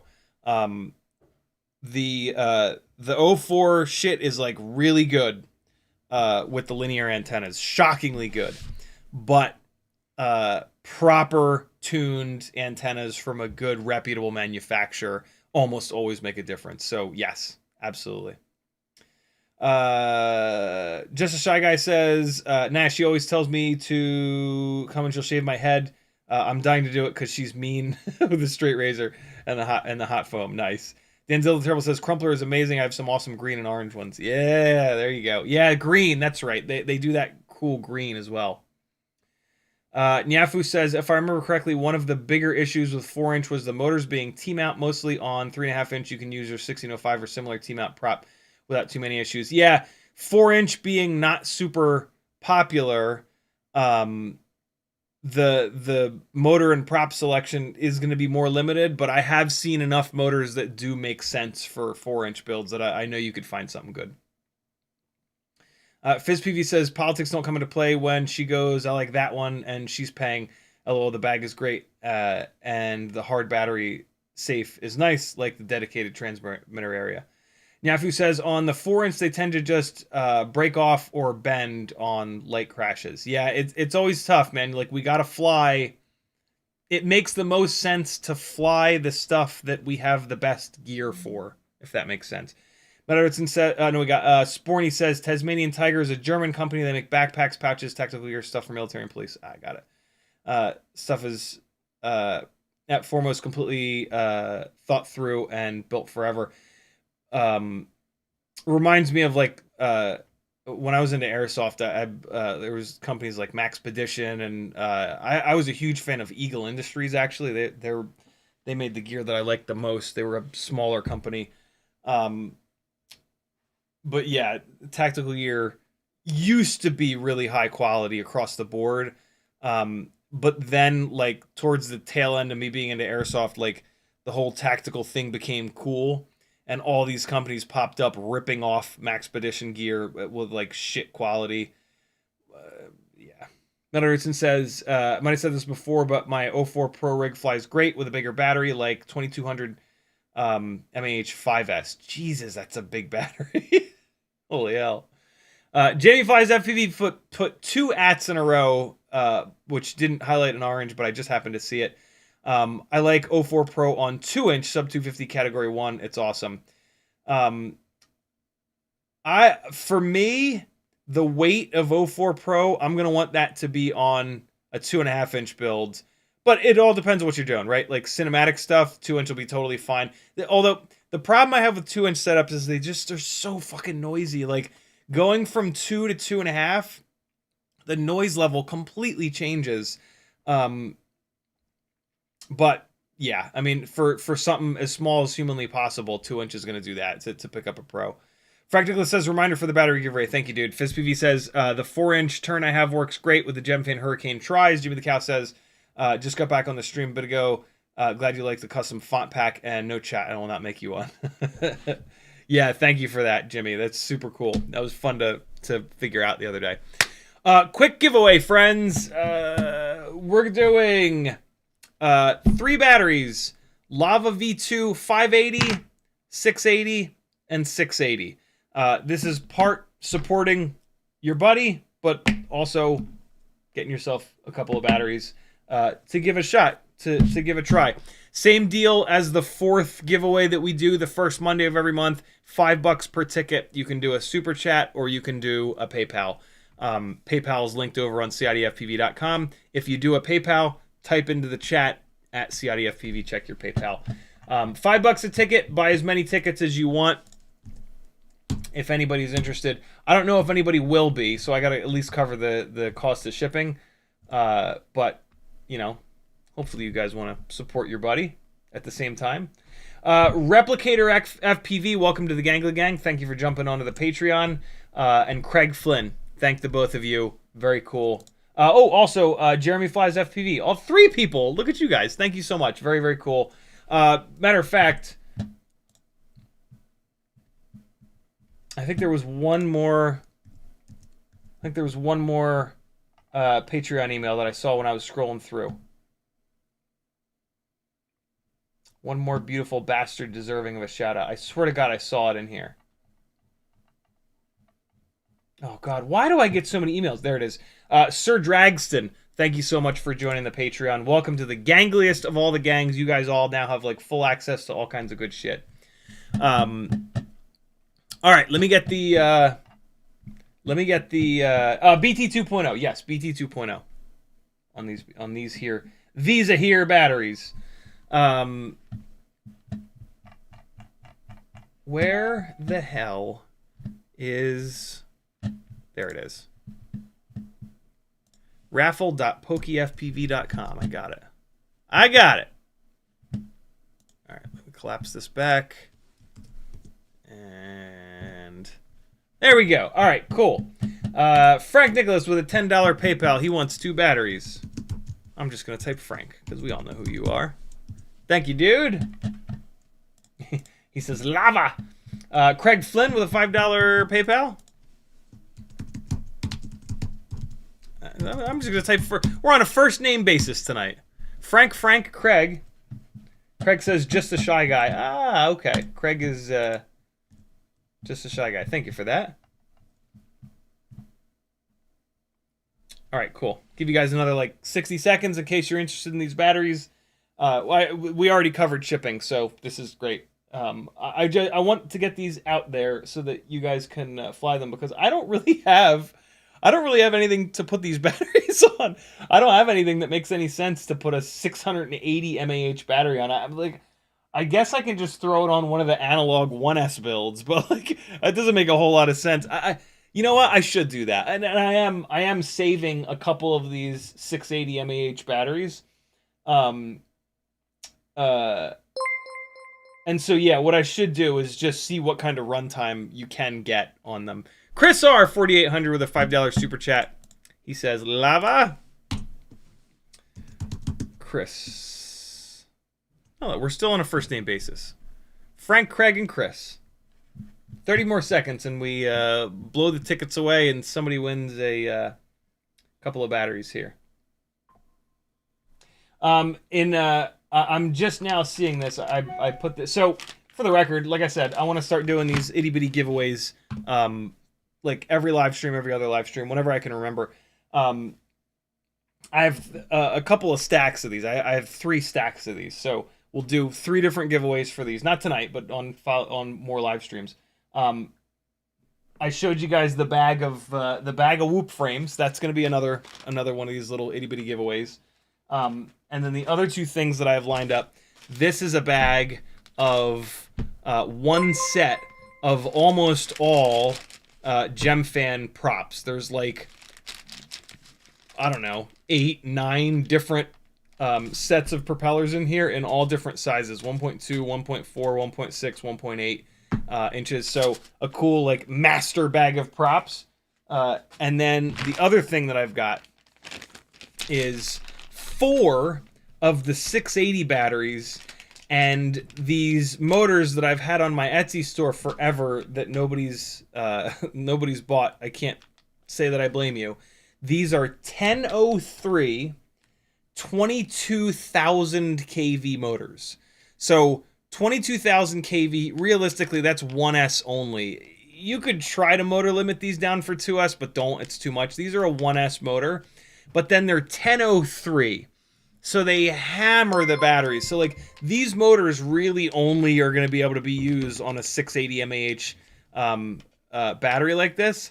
And so yeah, I put them in a little bag together. In a future giveaway, you'll be able to maybe score a set of motors and a bunch of batteries for $5. You never know. So yeah, some little tiny giveaways coming up. Whoop Fox with a $10 super chat. He's in. Let me get you on here, dude. You're getting 2 tickets. Whoop Fox. Whoop Fox. And then Flycadelic. He's interested in as well. All right, cool. John Ray, Metal Dirt Skin as well. Just gonna put you in here as John with the PayPal for 5. All right, cool. Thank you, fellas. Let's see who wins. Got it. Got it. FizzPV says, I would use it for the VTX in the drift truck. Ah, nice. That's a great use for it. Just as Shy Guy says, the people love the giveaway. Is a great way to clear some stuff out. And then FizzPV says, do I need to make a short giveaway song? No, I already have it. I just forgot about it. Where is it? Where's the giveaway song? There it is. Well, hello there. Well, hello there. Gangly gang. Welcome to CiottiFPV. Jimmy the Cow with a $20 super chat. The only stream where the props spin fast, the motors hum sweet, and the giveaways. Oh, honey, they're hotter than a soldering iron on a Sunday morning.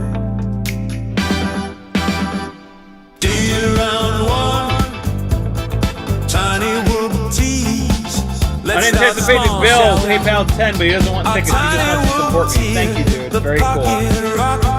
The bedroom flies, the ones who know how to keep it tight in tight spaces. One lucky pilot's about to get a little package that'll make the ducks flutter and the goggles fog us. Size isn't everything, sugar. But it sure helps when you're flying through lampshades. All right, we'll play the full. I'm just gonna play the intro for these little tiny giveaways, but for the full first Monday of every month, I'll play the full song. This is hysterical. Fen2453 says the QAV-Pro 3.5-inch was made for police departments. Yeah, I can see that. I can totally see that. That's a good call. All right, people, let's see who wins this little giveaway. The goat is back at full strength. I'm very excited. Every time I get to hit the goat now, it makes me happy. Oh! My God, look! Listen to how high pitch he is. Chris is in the bottom right. He's hanging out. Jimmy the Cow is hard bottom right. Whoop Fox just got blown away. It looks like it might be Jimmy the Cow. Unless there's somebody hidden. Jimmy the Cow, you have won. Congrats. Let me see if I've got your address. Hang on. Let's see. Jimmy the Cow. Do I have your address? Audience. And not Jommy. Jimmy, let's see. Matt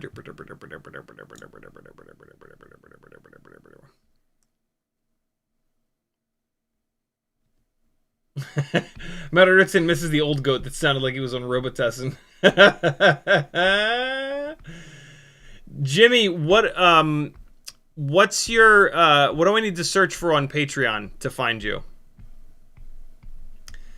You guys all have 14 different names in 15 different spots. It's utterly amazing, eh? Why Moo? Oh, because Jimmy the Cow. I got it. Yeah, I thought it was you, Kelvin. Okay, I got you. All right. I'm actually going to... I've been needed to print one more shipping label out. This is kind of perfect. Euro says, did I hear something about the Dutch? The Dutch? Like the Dutch people? Not for me. Nope. We got this. All right, cool. It is a little after 9. Any last second questions, friends?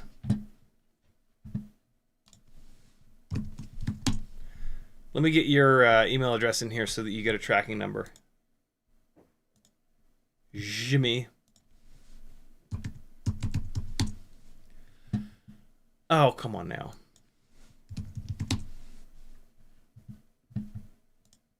There it is. All right, good to go here. More stuff going up on the Etsy store tomorrow. Hopefully. I was trying to get some stuff up today, but couldn't quite get it done before the stream. There we go. Listen, ready? Come on now. Listen to this sound. You haven't heard this sound in a while, I'll bet.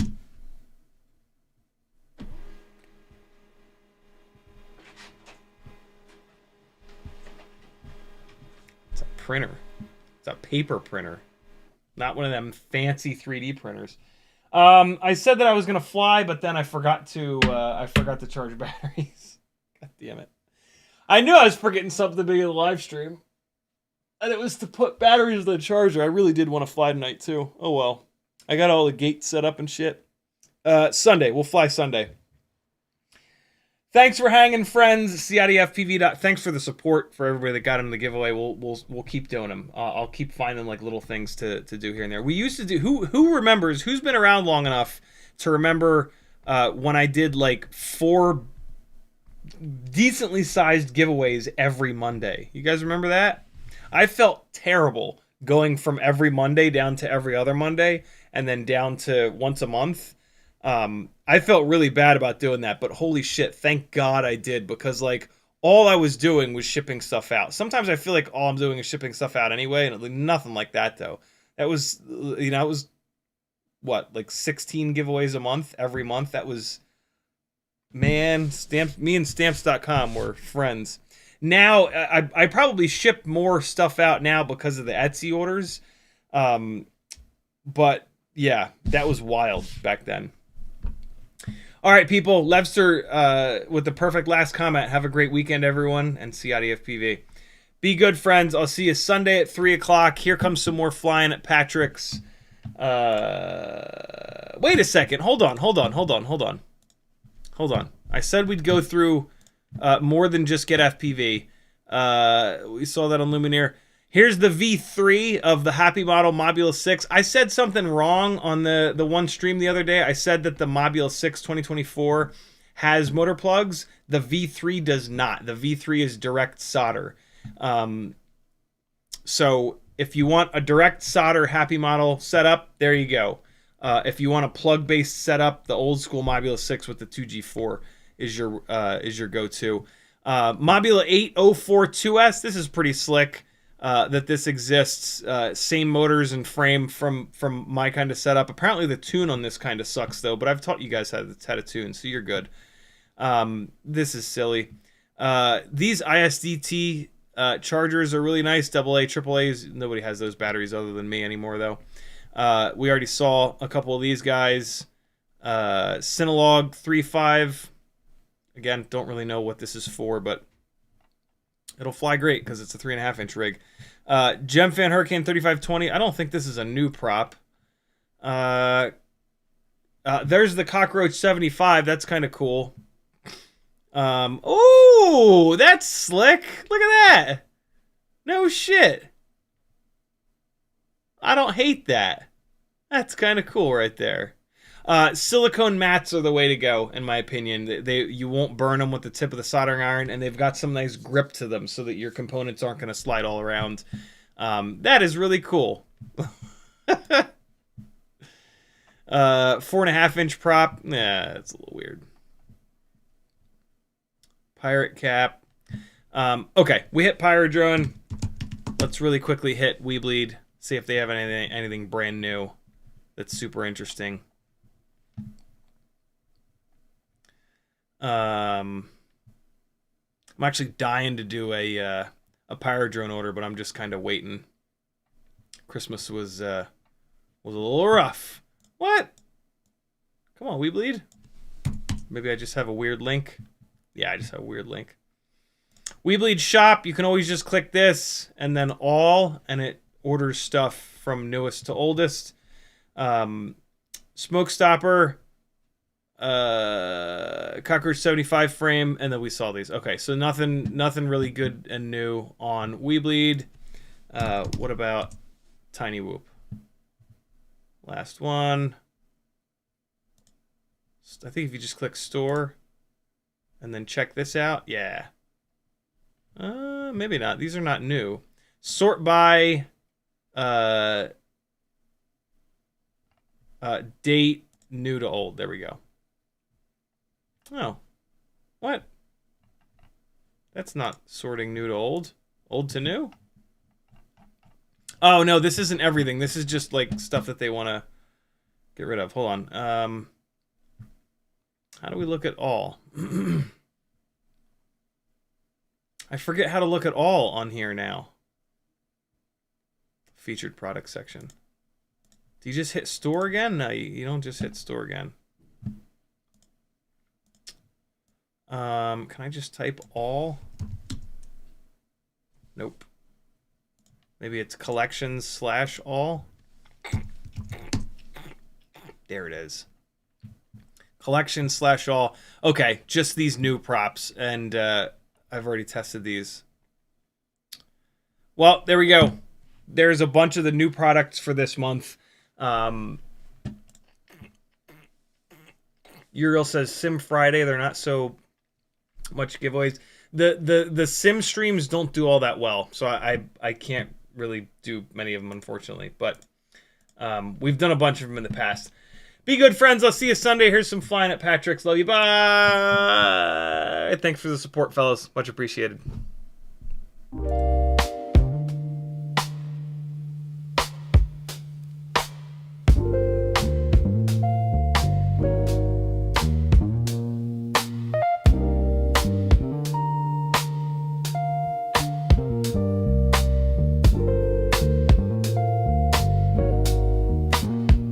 Yeah.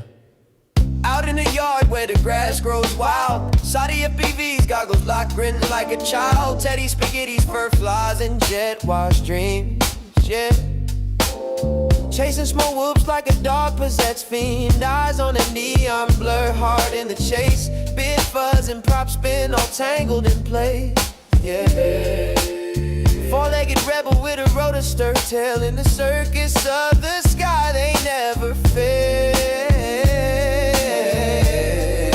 CiottiFPV, Teddy spaghetti, dynamic duo kings, barking at the breeze, throttling at top speed. They zooming through hoops, flipping in style. That schnauzer's got throttle and a 2D smile. Yeah. Shotties on sticks, Teddy's on paws. Side by side, legends breaking all the laws.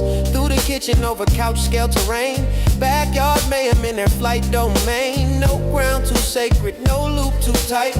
Fuzz fuel fury ignites the night. When pilot and pup lock eyes on the prize, every whoop they conquer is a fresh cut surprise. Yeah. Yo, Shotty behind the sticks, Teddy's leading the pack. Prop guard missiles unleashed, never looking back. No leash, no map, just freestyle mic. They on the dog drone streets every day and night. Said whoops, hitting low, gotta nail the dive. Teddy push throttle up, feel the beast come alive. I see the neon arc, got the sticks locked in, Teddy. Yeah, let's rip this loop, ride the roar of the wind, Teddy. Yep. Yeah, CiottiFPV, Teddy spaghetti, coming at duo kings, barking at the breeze,